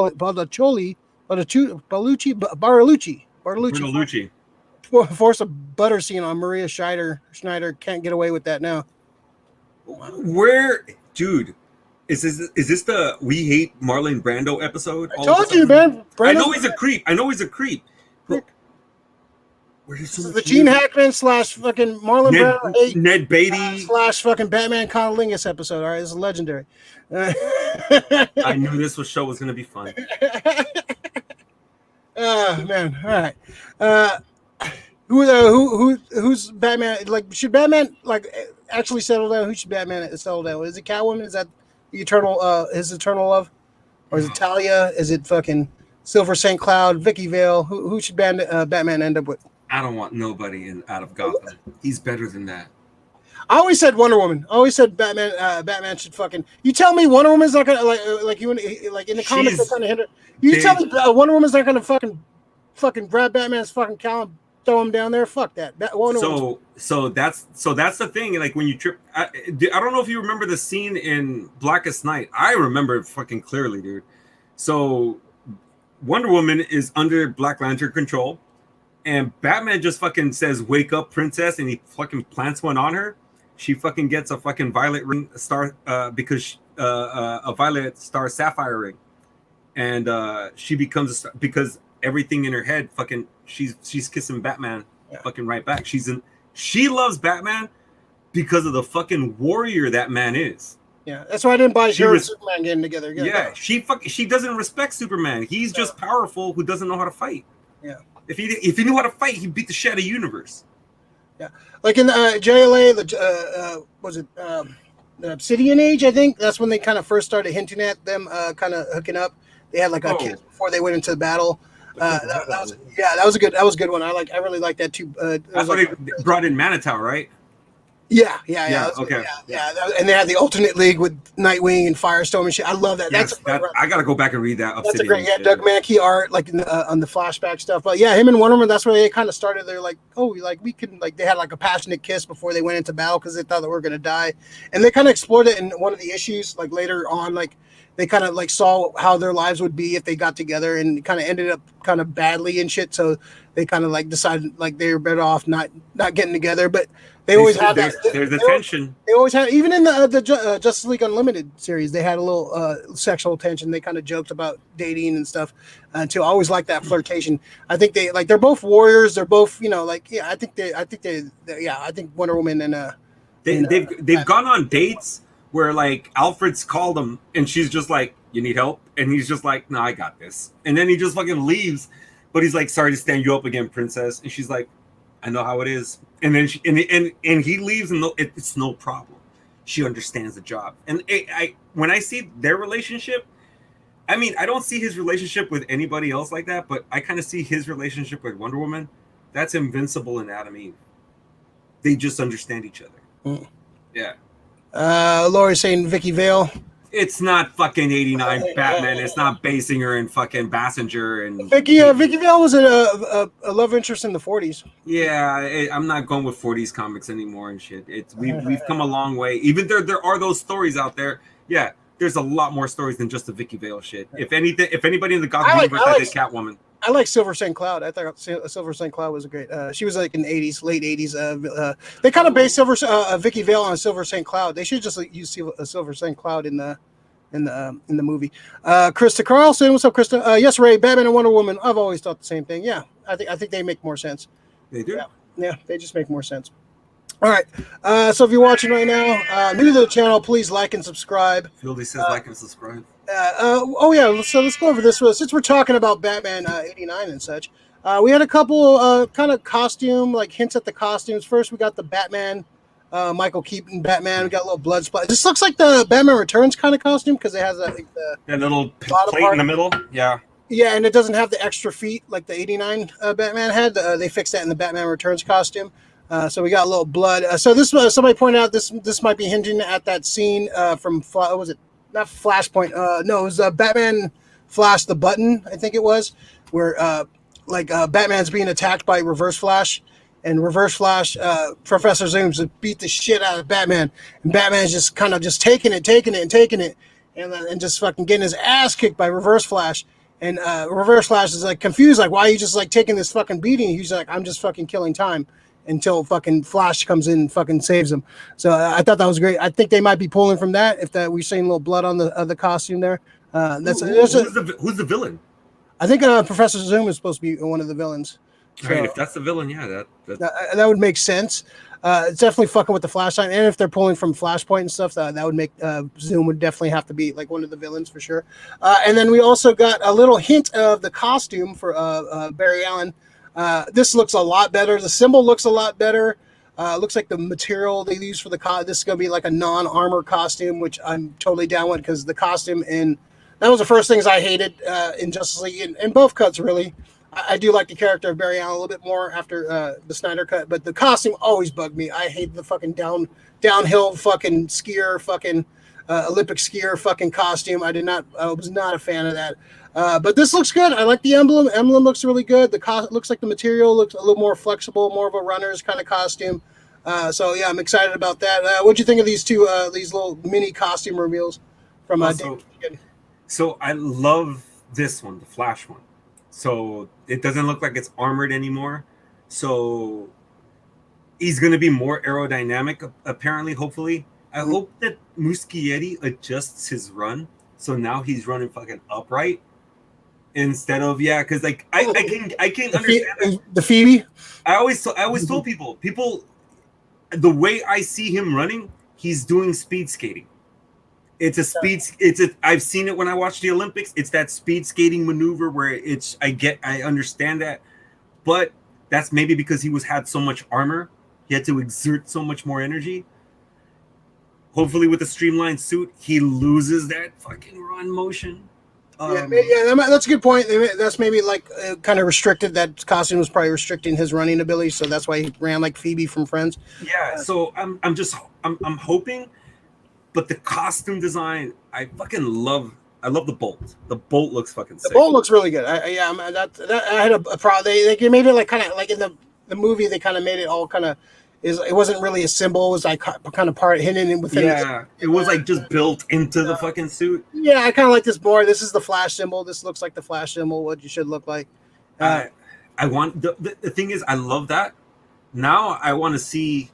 The cowl is the most important thing. The cowl is the most important thing because I think, the symbol in the cowl for Flash, I think, is definitely important to get that. If they get that right, dude, and because like you said, me personally, I liked them a lot better in the second movie. They took his comedy out. It was less fucking over the top, stupid shit comedy that fucking Whedon did. Less Buffy comedy. Yeah, it's the best way to say it. It's less Buffy comedy. Yeah, so which it was okay in certain things, but not in the Justice League. Not so much. Not so much of it. I think it could have been good, but he just did it in so many heavy doses. He just like fucking took parts of his movie and then splurged his own shit on top of it. Yeah, which WB fucking wasted a lot of money on that because I think if they were to release a Snyder Cut in 2 parts, they would have made a lot more money. Mm-hmm. I think they would have made a lot more money. That movie is it's totally a different beast than what fucking Whedon gave, and part of that is 2 performances. I mean, you didn't like him. I thought he was a lot better as fucking as Cyborg. And I did like the Cyborg story and like the Whedon. It's better. It's better. There's more to it. I just don't like the actor. So it's better. And the other thing too is the Flash. His shit was actually better too. Oh, loads better. It's a totally different. I totally like the Speed Force stuff, like this, especially. Yeah, I love that scene so much. I'm like me. I'm one of the biggest Flash fans out there. I love the Flash.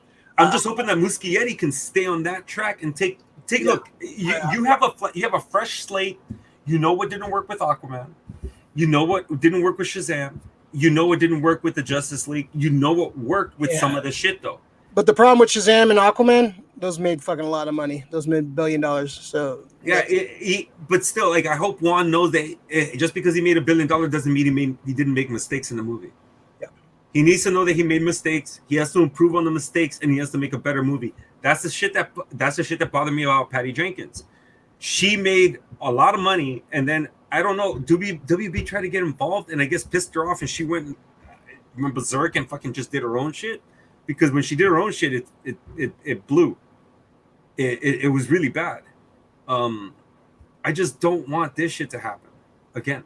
Like, not like this. Not like this. Not like this. It's just you can see where people went wrong, where people went right.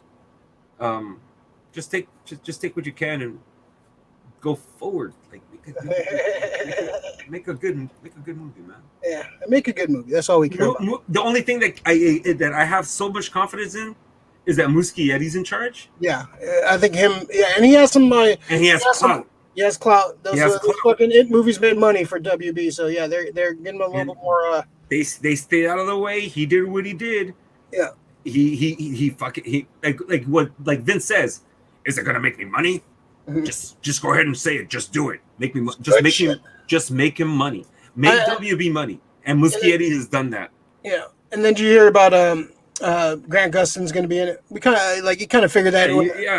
I'm okay with that. Now, he had a small scene. Of course, Ezra made a cameo in that. Was it Crisis last year? Or no? Yeah, last year's Crisis. Yeah, Crisis. He made a cameo in that. That was actually a pretty cool scene. I like that scene when Ezra showed up. It was quick. It was like fucking like 8 seconds, but it was it was good. Yeah. And I did like Ezra portrayal like a little bit more, a lot more in the Snyder Cut. It wasn't so jittery and like not talking about brunch and bullshit like that. So, yeah, it took the Joss Whedon lines out of it. That's what it did. Yeah. I gotta rewatch the Snyder Cut. I haven't watched the Snyder Cut yet. That's coming out on Blu-ray, right? At some point, like I heard. Yeah. I think it's no. I heard it's probably going to be like August or September. Oh yeah, where'd you hear this? I got my sources right. Yeah, I'm gonna try to get Steelbook of that because I love that. Yeah, that's awesome fucking flick. I gotta get the soundtrack too. There's There's a recent Batman story where Wonder Woman recruits him to fight in another dimension where powers don't translate, but fighting ability did. She recruits Batman for his fighting skills. Yeah, I remember him talking about that. Yeah, they're in a dimension for 30 years, but only away from our dimension for a few hours. It implied they were alone together for decades. They're definitely banging during that time. Like, come on. That's Robot and Monster Girl. I think that was in Death Metal, I think, or like pre-Death Metal or some shit. Like last year's Death. Was it fucking? Forgot what it was. Yeah, I remember hearing about that story. I might have actually read that story. Fuck. I think that was in the Tom King Batman, which was good for a minute. Then he bought into his own bullshit.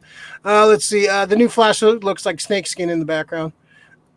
In the background.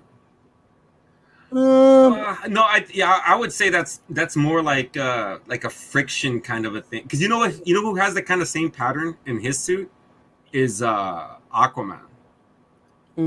Like it's a little like it has texture to it. I like that it has texture to it. I don't like I just don't want it fucking metallic and bulky looking. Yeah, but at the same time I don't want it fucking just sleek looking like a fucking leotard. Yeah, I don't want it to look like fucking like the Green Man. Like no spandex, yeah. Was it Green Man from It's Always Sunny? I don't want it to look like that, like I want it to look like a fucking, have a little bit of come on, man. Like you have modern fucking costume making. You gotta fucking get Bo on it, man. Get Bo fucking costume. At least it's not Green Lantern, man. This gives me hope. Yeah, I like the way it looks. Hopefully we see some more. It looks like they're slowly gonna dole out some stuff. So hopefully we'll get some reveals of the costume. Them in costume. They have some like production art, but until you actually see it in costume on screen, you can't really tell what it is. The cowl's important, bro. Cowl's important for sure. The cowl's important. All right, all cows matter. Let's see. All right, let's go jump to E3. Talk about some the big reveals. I guess we'll talk about Guardians first. Guardians of the Galaxy. Who's making this game? Rick? Square Enix, man. Square Enix. They released a 11-minute gameplay trailer. I don't like the designs at all. I think the designs are fucking horrible. The voice cast is horrible too. I guess they didn't want to pay all the movie actors to like just come in and use their likenesses and use their voices because that would be a lot more fun. The gameplay looks kind of like standard fucking repetitive fucking gameplay which is kind of like around nowadays, the same fucking game over and over again. This looks like the repeat. Oh, fight a villain. We're gonna do all the team up moves and fight the same villain again and again and again. So Rick, you like this? Go ahead. You can praise this, but I thought this looked like crap. Well, once again, right? I hate to do it. I hate to do it, but there's nothing casual about this game. You've become a casual gamer. I play all game. No, it doesn't. Look, the character models. I know. I agree with you. The character models look like shit because I think we've got so accustomed. Same thing. I shat on fucking the Marvel game, the Avengers game, because it did the same thing. It gave you shitty character models, and it gave you a shitty game.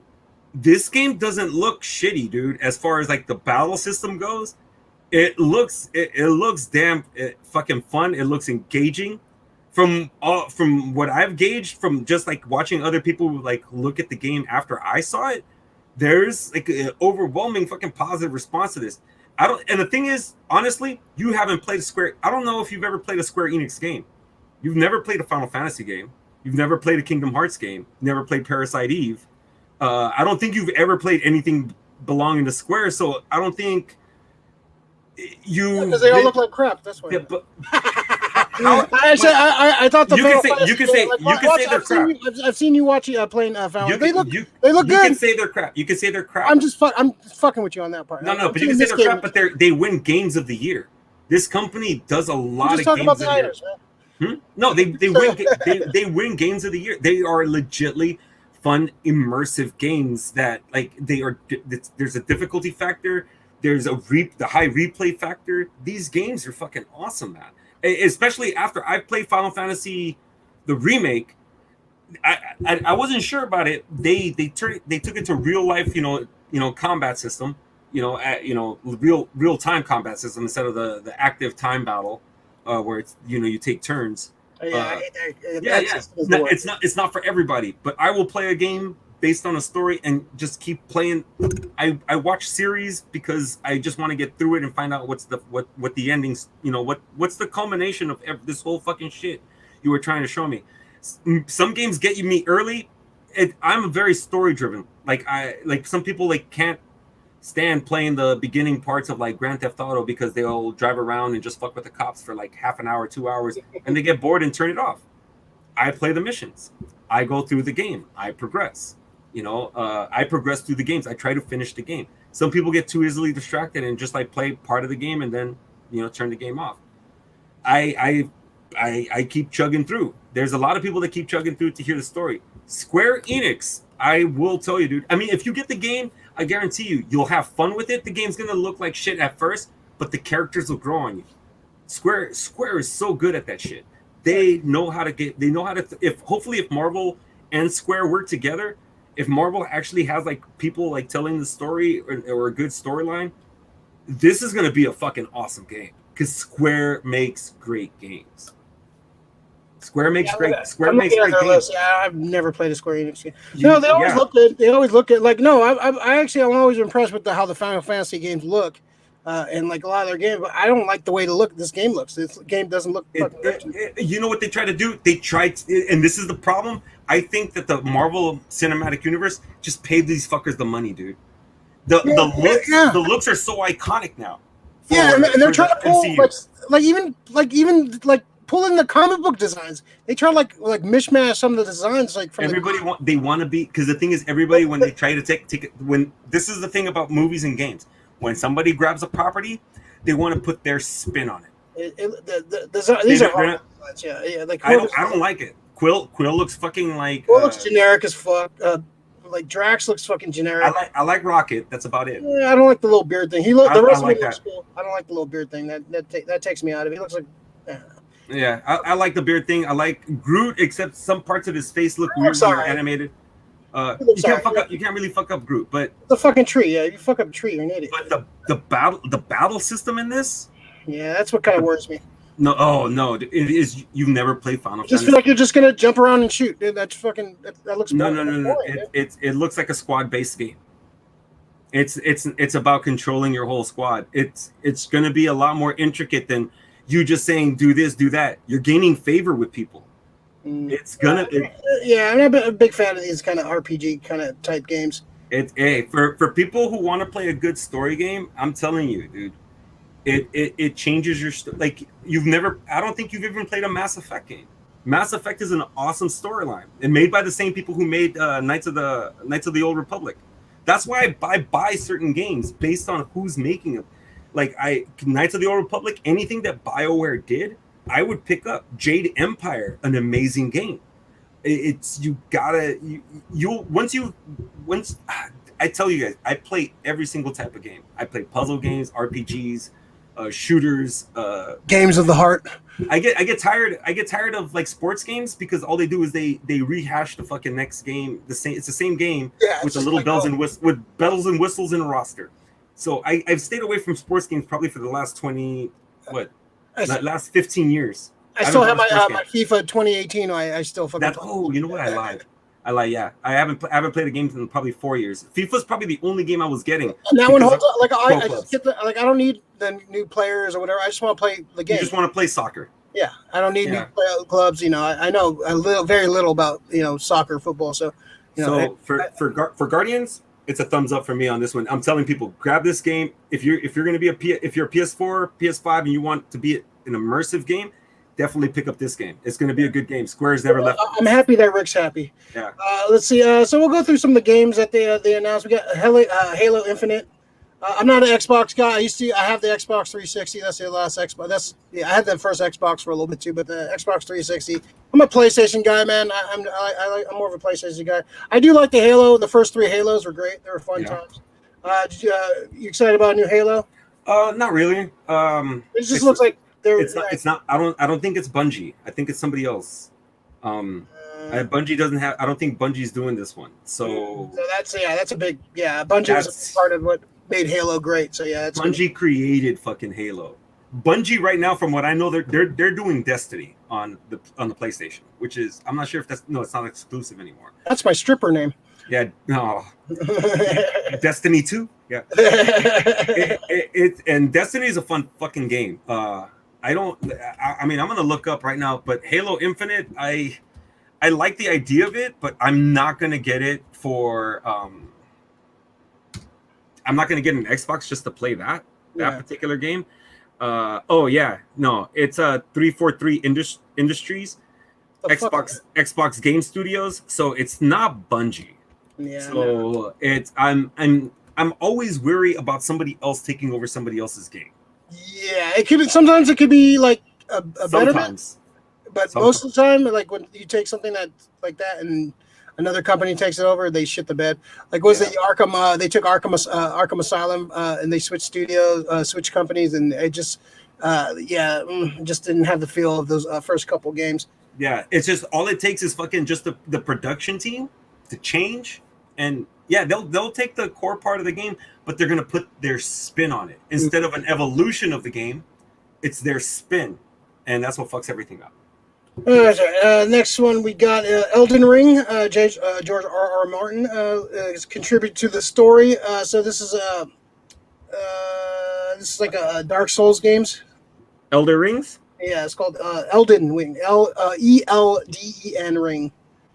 This looks kind of fun. This looks like some good graphics. George R.R. Martin just needs to stick to and finish the fucking books. Don't worry about fucking doing video games and shit. He's trying. He's milking that shit, man. He is. Let's see. We got gameplay for Battlefield 4. I haven't never played any of the Battlefields.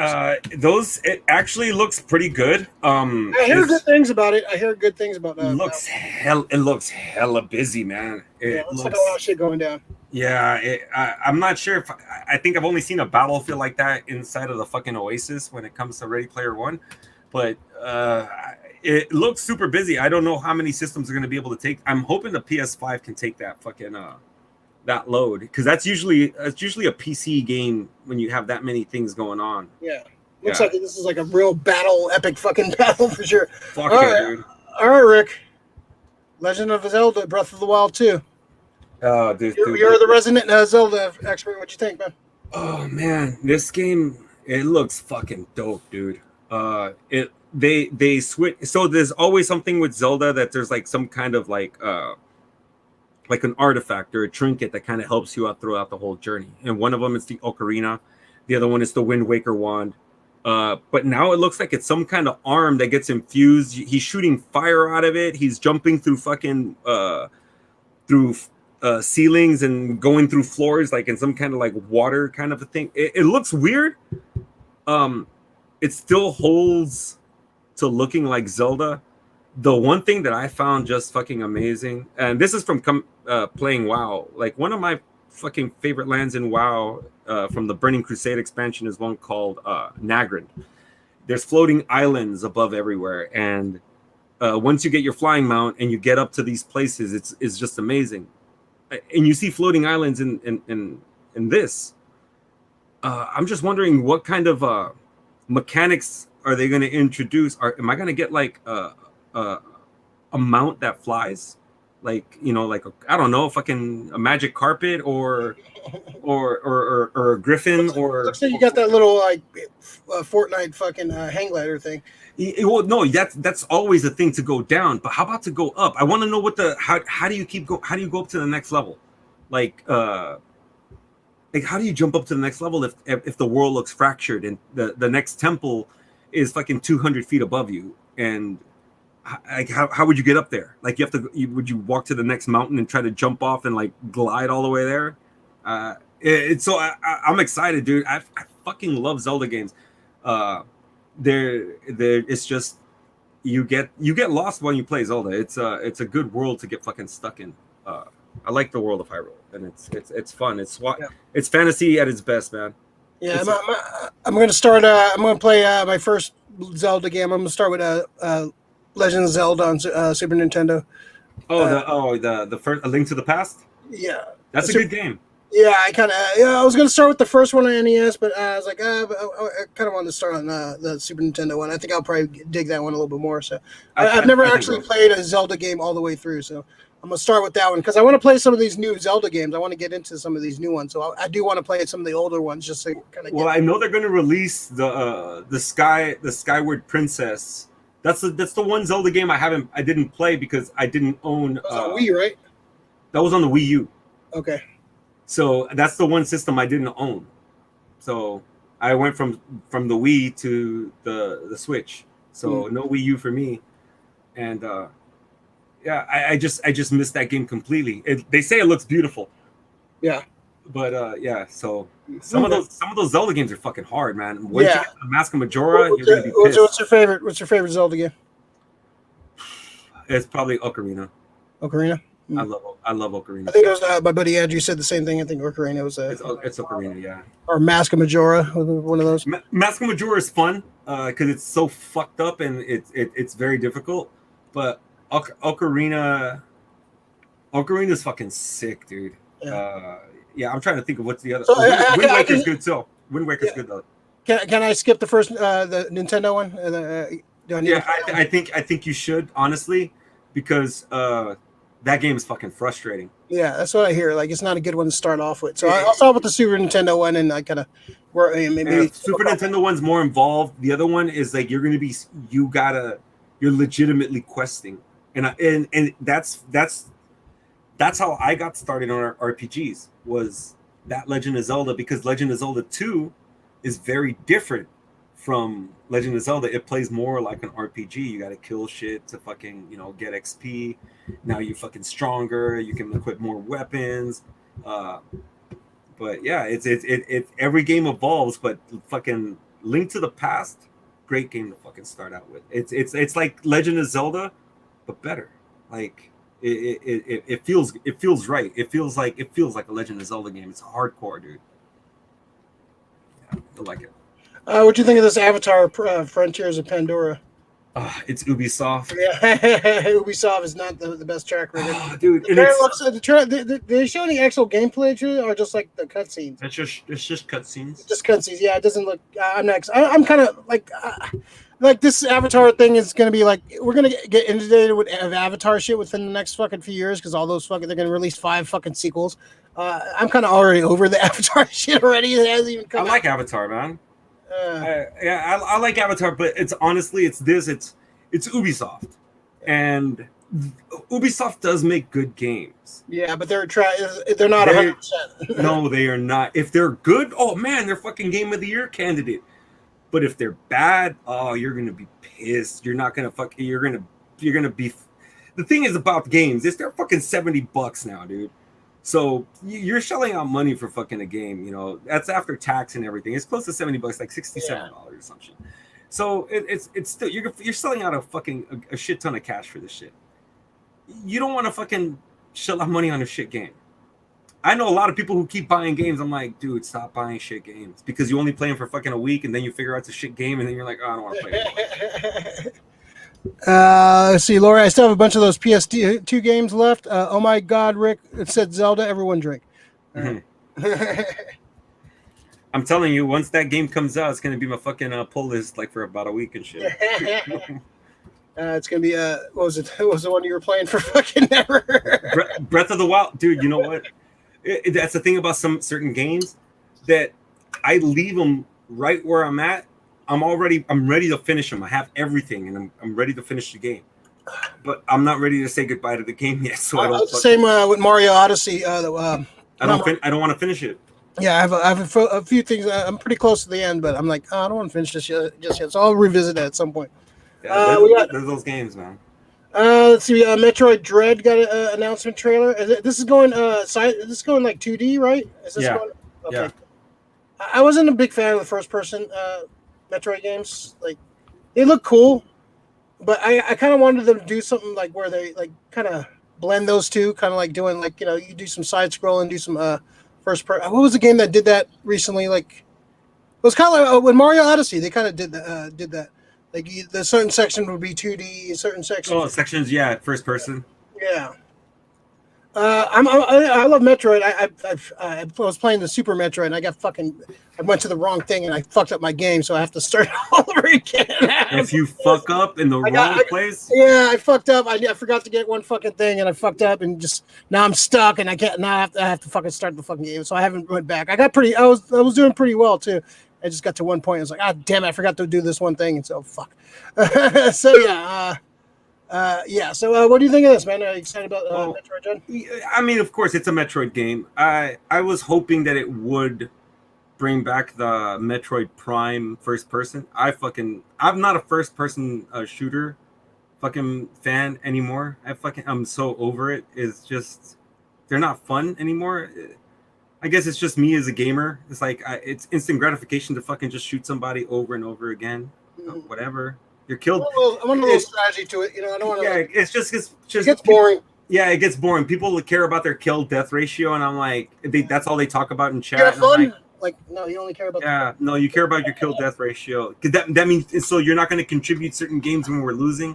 You're going to hide out and just wait for the tie. Yeah, you're a prick. But yeah, so I like the first person shooter when it comes to Metroid because it feels like you're in the world. You're in. Like you jump on a planet and you're just fucking walking around. I like that.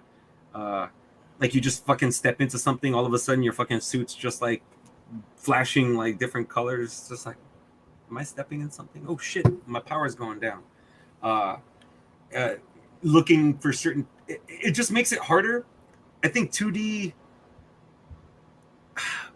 platforming is hard as shit. I'm not gonna say it's not. I think when you have so much room to fucking get to the next platform and you don't make that perfect jump and then you fucking fall, it's so fucking frustrating. But I like the immersive world of like checking out an alien world, going through a whole fucking planet underneath it. I think sometimes when you see 2D, you really only see what's in front of you. Like when you're in that first person, you're in that world. And I fucking dig that, especially when you got fucking like everybody's got a 50-inch screen, 50-inch flat screen going on, So that Guardians game you can only play as fucking Star-Lord? Yeah, because he's the team leader. That's kind of whack. Well, that's play as Rocket. goddammit. It's what happens in Final Fantasy. You only play as one character. You play as the lead character. It's his story. I give a thumbs down to that. You haven't even played it yet, bro. And I'm probably sure you won't, and I will tell you about it, and you still won't buy the goddamn game. Scoff. And even when they give it to you for free, you still won't download the goddamn game. Just to spite you, Rick. Yeah, but it's not for me. You should play the fucking game, casual gamer. Plenty other crap games to fucking play out there. So Evil Dead the game had some gameplay trailer. So this is gonna be like the same shit as is this the same shit as like Boomstick? As Friday the 13th and shit, like where it's a co-op thing where you have to kill like one person, or this is like an actual open world, not open world, but more of a, it's a co-op game, I guess. Can you play this? Can you play this single player too, or do you need people to play this? You know what? That's because that's what kind of turned me off about the Friday the 13th game. I was like, I don't want to like sometimes I have fun playing with people. Friday the 13th, you can play by yourself. You can? Okay. Yeah, you can play. It's called offline bots, right? So all you do is they spawn you at. The only thing is, when you play that version, and I'm sure you have no problem with it, you can only play as Jason. So you're pretty much hunting Jason. There's no thing where you're going to be spawning in as a counselor trying to escape him. So you're just going around hunting fucking counselors and yes, dude. And I'll tell you straight up, it's a great stress reliever at the end of a battle. Like I do come home and I fire the game up and I'll hack through fucking I usually pick part 4 Jason, but the kills are fucking very dude, they look awesome. Yeah, they're bloody as shit. The Evil Dead game looks amazing. This looked like a lot of fun. Like this is why I would have. I'm looking at it right now. I'm trying to see how this plays. It looks like a lot of fun. The graphics look good. Like they've been some attempts at some Evil Dead games over the years. There was a PlayStation 1 game that was kind of almost like Resident Evil. Kind of slow. It wasn't. It was kind of a pain in the ass to play. So is that Pablo? That's Pablo. You could play as dude from Army of Darkness, the Knight. Oh yeah, Eric the Red. Eric the Red. You could play as Kelly, I believe. Yeah. What was the other one? There's somebody else you could play as. Ash, of course. You could play as Ash, a dude from the first movie. His boy from the first movie. Ash's friend from the first movie. Oh, nice. So it looks like a lot of fun. Oh yeah, there it goes. This I guess is the same guys who make Left 4 Dead. It's Left 4 Dead. Oh, okay, so it's not Gun Media. Because see, Gun Media, they're the guys who made they're the ones who made Friday the 13th. They're the ones who actually did the Predator, the new game for the Predator. Yeah. Yeah, this looks like fun. I might fuck with this one. Yeah, this is the one I might fuck with. Yeah. This looks like a lot of fun. This is cool. See, to me, I'll tell you straight up, dude. This game right here, this is what I call a party game. So this is one like me, you, like we were just like, dude, let's fucking play some Evil Dead and shit. Where you just fucking download, you get the game, and it'd be just 5 people just playing this game, fucking having fun. Yeah, and I hope there's an option where you can play, offline and just play, if you want to go in and play as Ash. I'm sure there is. You're gonna probably get to play. I'm sure there's. I'm looking at the way it plays right now. I'm sure the way it looks, you'd be able to play single. There'd be a single player mode in this. Because I just would want to turn. I just don't know if there's gonna be a storyline. Yeah. Yeah, that's the only thing. Unless they follow the movie, but yeah. Yeah, well, it looks like this is tying in from like all the genres. You have somebody from the first Evil Dead. You have somebody from Army of Darkness. You have somebody from the TV show. So I think they're pulling from all the. Oh, you can use him. You can use Evil Ash too. And I think you can use the girl from. I think I read somewhere that you can use the girl from the Evil Dead remake. Oh, that'd be dope. That'd be dope. Yeah. So yeah, that looks fun. I want to see more. I want to see more of what the gameplay entails. Yeah. It looks good from the gameplay. It looks like it's gonna be. I don't know if it's gonna be purely squad based, but right now it looks like a run and gun. It doesn't look like Jason because sometimes I didn't get to see from the Evil Dead perspective. Is there somebody playing as the Evil Dead? Or are you just going around? That they're sprouting. Like one of your powers is to sprout up the fucking the people, the corpses from like the ground or something, and then you're just traveling as a kind of fucking the ghost thing, Yeah. Wait, do that again? Yeah. It looks kind of. I'm a big Evil Dead fan, so I wouldn't mind seeing a great game done like this. Any other things stand out from E3 that you saw today that you want to talk about before we go on to the pull list? So the announcement of Kazuya being in fucking Smash Brothers was big. So I wasn't thinking that was going to be the next entry, but it is Namco. I'm not sure. I think isn't Pac-Man in fucking Smash Brothers? Namco, yeah. Yeah. So. And I saw a lot of people bitching about like, oh, you could have used like all these other characters from Tekken. There's a lot. Yeah. That's the thing. It's the open door now. The first open door for Kazuya to come in. They're gonna have at least 4 other characters from Tekken. So everybody hold their horses. Now you can have a Tekken player versus a Street Fighter character. It's a shared universe. Yeah, that's one of the things, and not just that, but you can have Tekken versus Fatal Fury because Fatal Fury characters are part of it now. You can have dude. The next thing is if they can get Marvel Capcom in that motherfucker or Marvel characters. That'd be great. Just can you imagine fucking Link fighting Wolverine or some shit like that? Or that'd be cool. I don't know if it's gonna happen, but Marvel's pretty strict with their characters right now. Uh, They have all the fucking pull right now. So yeah, so that's one game. The other game, I kind of just saw a little bit of it, but it did catch my attention. It's a game called Redfall. mhm. Redfall is it kind of plays like Borderlands. There's like 5 archetype characters. They all have different powers. It's an Xbox exclusive, right? I think it's an Xbox exclusive. This is probably something. The only thing that would get excuse Bethesda. me. Oh, Bethesda. Okay. Yeah, but then it's a Bethesda game. Yeah, see, it's just That's a good selling point. it's when you start looking at who the creators of it's like when I look at movies, I look at who the directors, who the writers are. Good producers.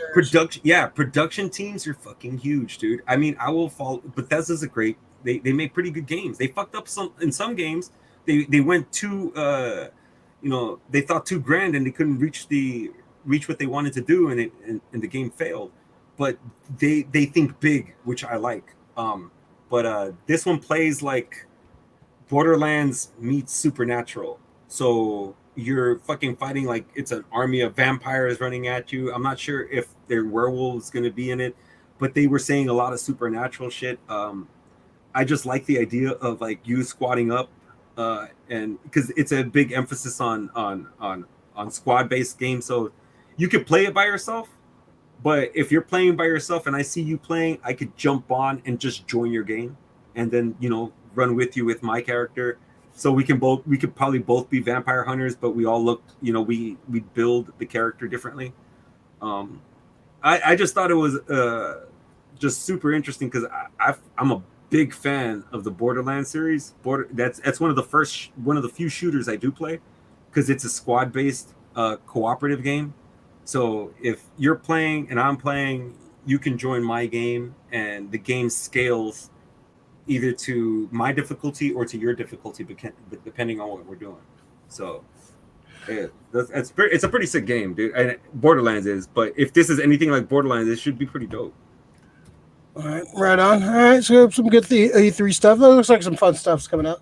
All right, let's almost forgot about this, but let's do a little quick review of Quiet Place 2.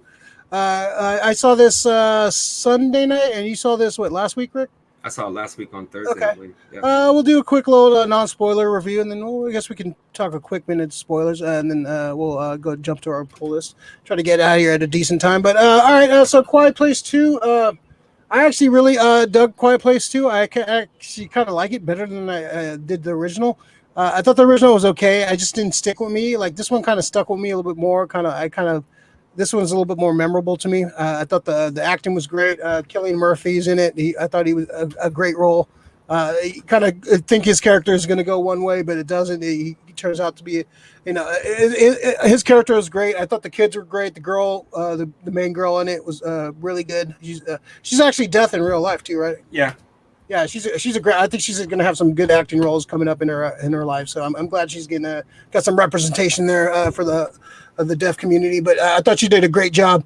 I think Krasinski not being in this one, of course, spoilers for the first Quiet Place. He dies at the end.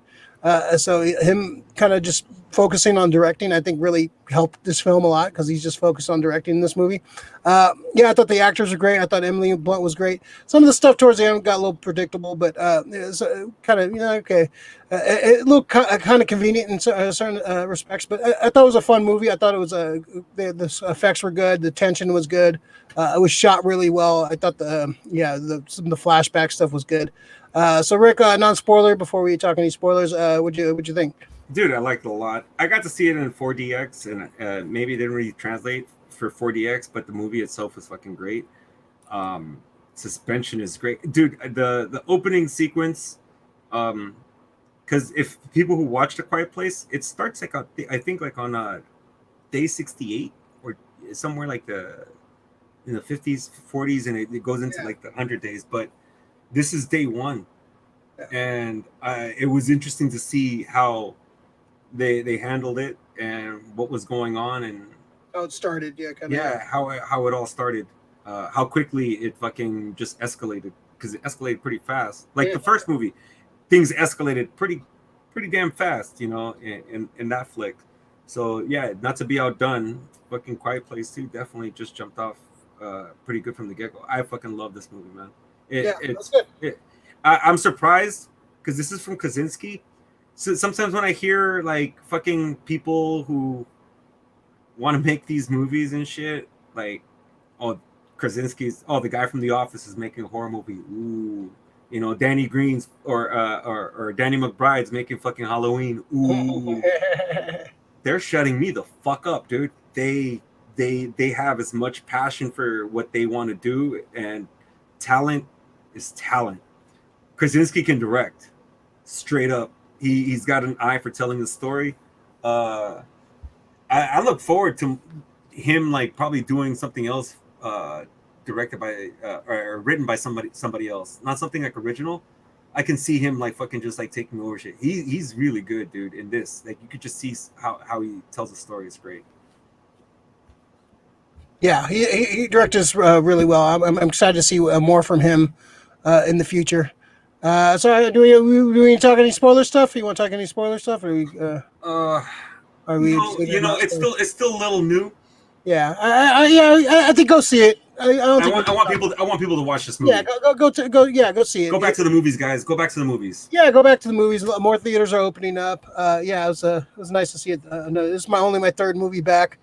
Yeah, definitely got some more stuff coming up soon. I want to see. Yeah, that I might go see that Fast 9. Like 4DX. Only go 4DX. Don't watch it. Where's the 40? Where's the 40X? Is it Stonetown have a 40X? Stonetown has a 40X. I guess they don't have the tickets on sale yet for that. Yeah. So just remember, anytime you do 4DX, what's the RDX?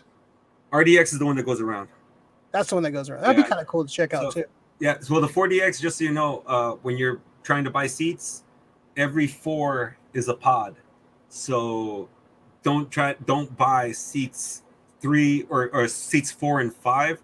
They're going to be separated by a gap. You know, if you're, going with your friends or whatever, if you're trying to get 2 or 3 seats, make sure you get them like 1, 2, 3 or 5, 6, 7. Like, don't, like, you got to do them every 4.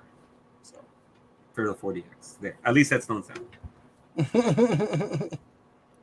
All right, that sounds I might try. Yeah, I think the 4DX is sold out for a lot of those. Yeah, I might see it on the RPX. I was curious about that being like the one that surrounds you. That'd be kind of cool, like to be immersive in the. I'm waiting for that. I'm waiting for Avatar. That'd be cool. Yeah, I'm sure that'll be a good one on the screen. All right, so watching this far, like and subscribe, please. Let's see, Lori. It doesn't hurt having Emily Blunt in the film as his wife. Emily Blunt's great. She's a great actress, man. She's good. She's pretty much good in everything she's in. T-shirts on point tonight. Yeah. Always. And plus, I have to. Yeah, I was fucking having the Jason fucking mug with Camp Crystal Lake. So. All right, let's go run through our pool list, man. And we don't have too many things this week, but go ahead, Rick. What do you got this week? Let me see. What is my poll list? Well. Oh, you know what? I just saw that movie. I just saw a movie called Awake on Netflix. I forgot. It was she played Jane the Virgin on Fox. She was in Annihilation as well. I can't remember. I think I want to say her name is like Gabriela Rodriguez. Is it America something? Anna, no. Is it? No, that's somebody else. I think that was that's Ugly Betty, right? Yeah. No, this is Jane the Virgin. What's her name? Rodriguez. Gina Rodriguez. Okay, there you go. Gina Rodriguez. So yeah, Gina Rodriguez in it. Finn Jones. You'll be happy that he gets dispatched very quickly. Barry Pepper's in it. Gil Bellows, the guy, he was also in Ally McBeal. But it's cool, dude. I like how it gets predictable near the end. Of course, I already knew what was gonna happen. I was getting upset too because I was like, oh, you didn't have to go this route. Once you watch the movie, you're gonna be like, well, why did they just do what just happened? I would not do that to anybody. I'm sorry. I would fucking figure that shit out and do something much easier than make somebody suffer. So just watch Awake. It's cool because I like it's all about sleep deprivation. all of a sudden, like I think a solar flare happens and it resets our body chemistry. So now humans can't sleep. You can't. There's something about it that you just can't. Your body's not like hitting its sleep cycle. You just stay awake. So yeah. So by day 6, and they're fucking people are hallucinating. Oh shit. Yeah. So it's sick to get. It's a series or a movie? No, it's a movie. It's cool. It's a quick watch. Oh yeah. Where's this on? Netflix. Okay, I'll check this out. That sounds interesting. It's pretty interesting. I was just like, you know what? Let me fucking give something a chance or shit. Something new. Every now and then I fucking just hit the shuffle play, see what fucking comes up. Yeah, Awake. That sounds interesting. Yeah, kind of. Yeah, some of us still suffer from that in real life. So being awake. Yeah. And what's her name is in it too? Jennifer Jason Leigh. She was. She's Hamilton from what's it called, right? Fast Times. Yeah. Jennifer Jason. She was also in The Hateful Eight, right? Mm-hmm. Yeah. So yeah, she makes an appearance in the movie too, man. Okay. So yeah, but Gina Rodriguez in certain scenes she overacts, gets a little too convenient, but that's what almost, dude. There is no smart writing as much these days, especially in like these, monthly release Netflix movies. They're fun. Don't get me wrong. They're popcorn movies. I fucking love them. I love bad movies, but they're getting a little predictable. Yeah. All right. What else you got, Rick? Let me see. Blah, blah, blah, blah, blah. I think that's it. Yeah, for the pull list. Yeah. All right. What I got this week? This is a recommendation from our buddy Maddie. This is another James Tinian, The Nice House on the Lake. This is the first issue. This looks like this is a Black Label DC book. This is going to be a horror book. Great cover right there. I like that cover a lot. It looks like this is a horror book. So, yeah, check this out. I'm hearing good things about it. Supposedly this is selling out in a lot of places. So if you can find it and pick it up. But this is book 1. Tinian's on fire right now. So that's definitely check it out. Which book is that? The Nice House on the Lake. Okay. Yeah, it looks like a horror. This horror element looks like some cool shit going on in here. So definitely can't wait to read that. I picked up this one of my favorite issues of last year. I talked about this a bunch. Was Doctor Doom number 7.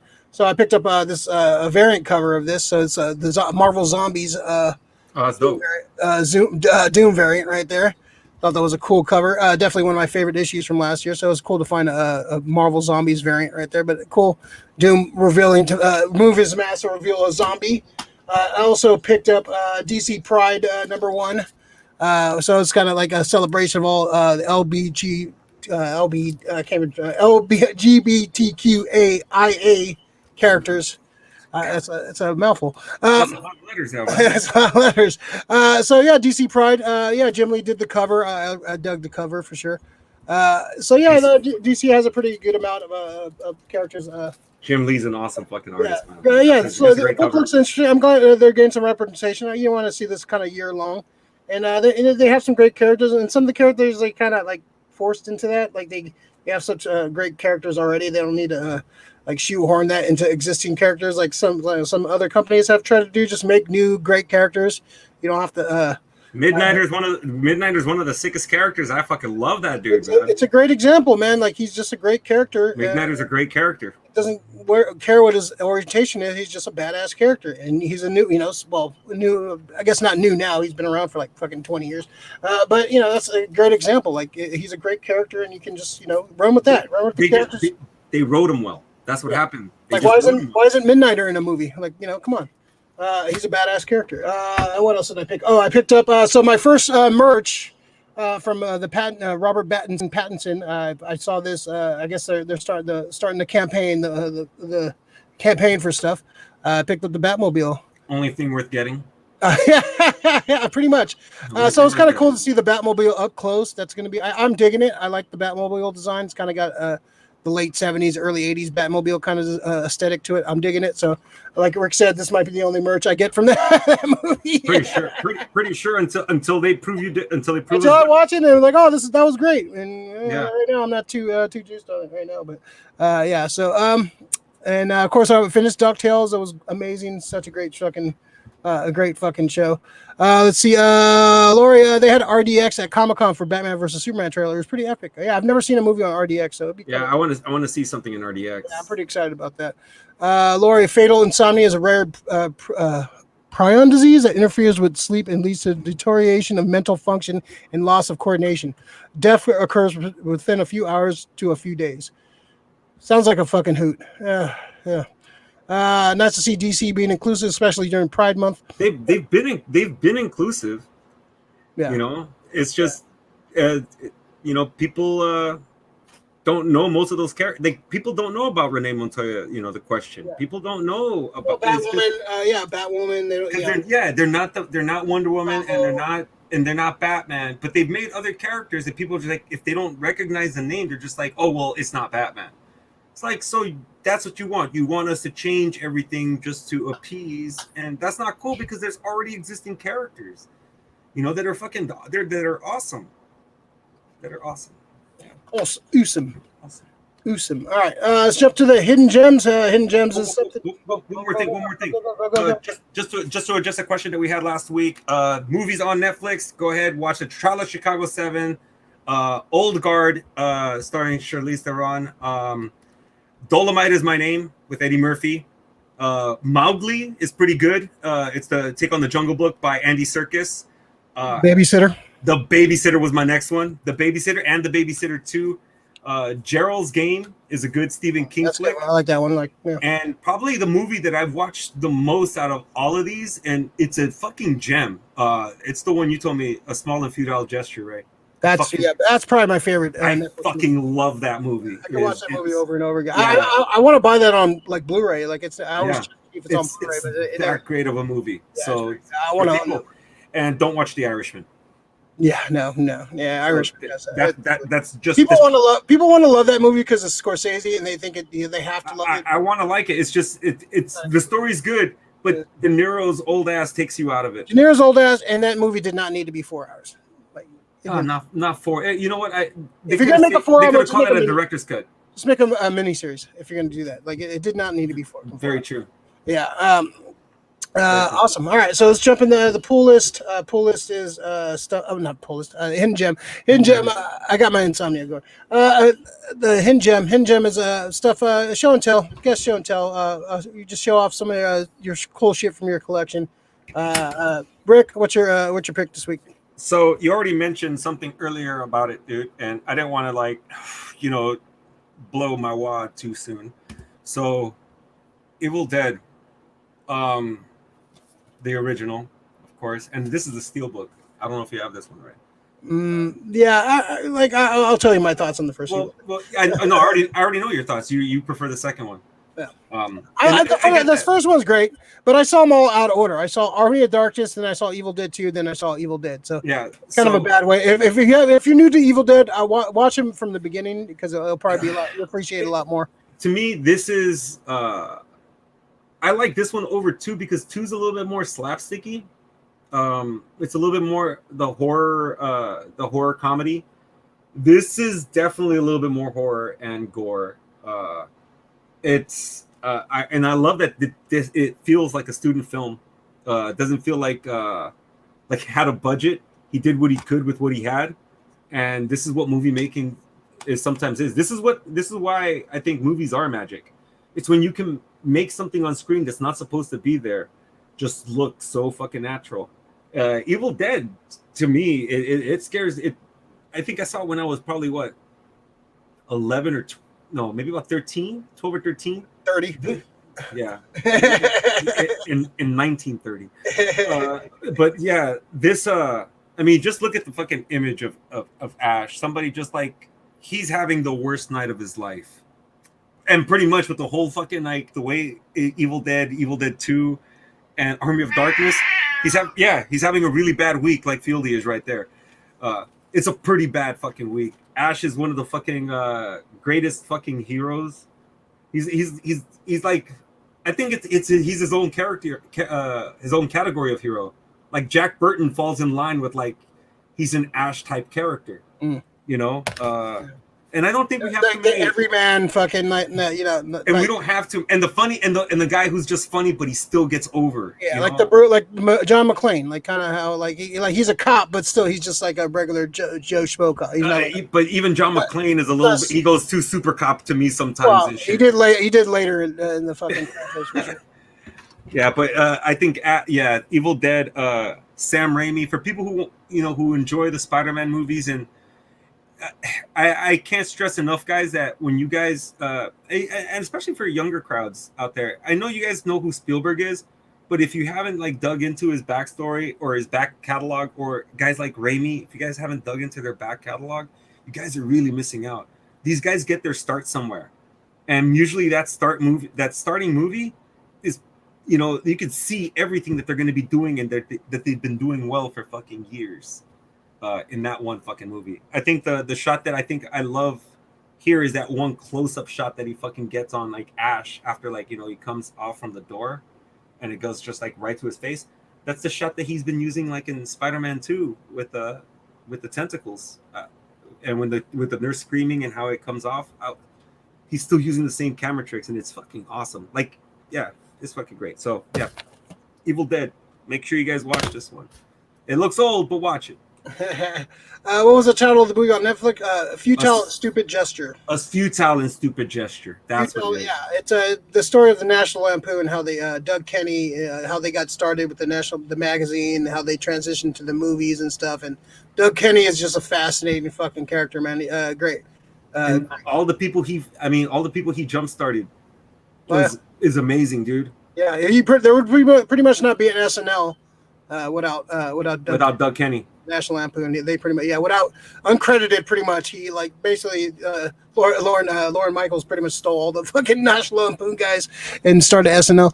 Raimi is in my top 10 for sure. We're probably gonna be doing that hopefully this week. I think hopefully scheduled for noon. Our top 10 directors. Laura, you're still on the docket. We're still working on it. Yeah. Fieldy says yes. Meow. Yeah, he said Brandon meow.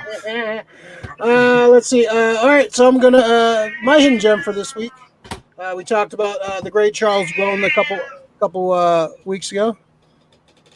Let's see if Phildy's okay. All right. I'm going. Midnight Run. Midnight Run's my pick for this week. Robert De Niro and Charles Grodin. De Niro plays an ex-Chicago cop. Grodin plays an ex-accountant for the mob, and he's embezzled some money. So he's been going to be brought up on some charges. And De Niro he skips out and basically a bail bondsman pays De Niro to go get across country and drag him back. It's fucking great. It's fucking hilarious.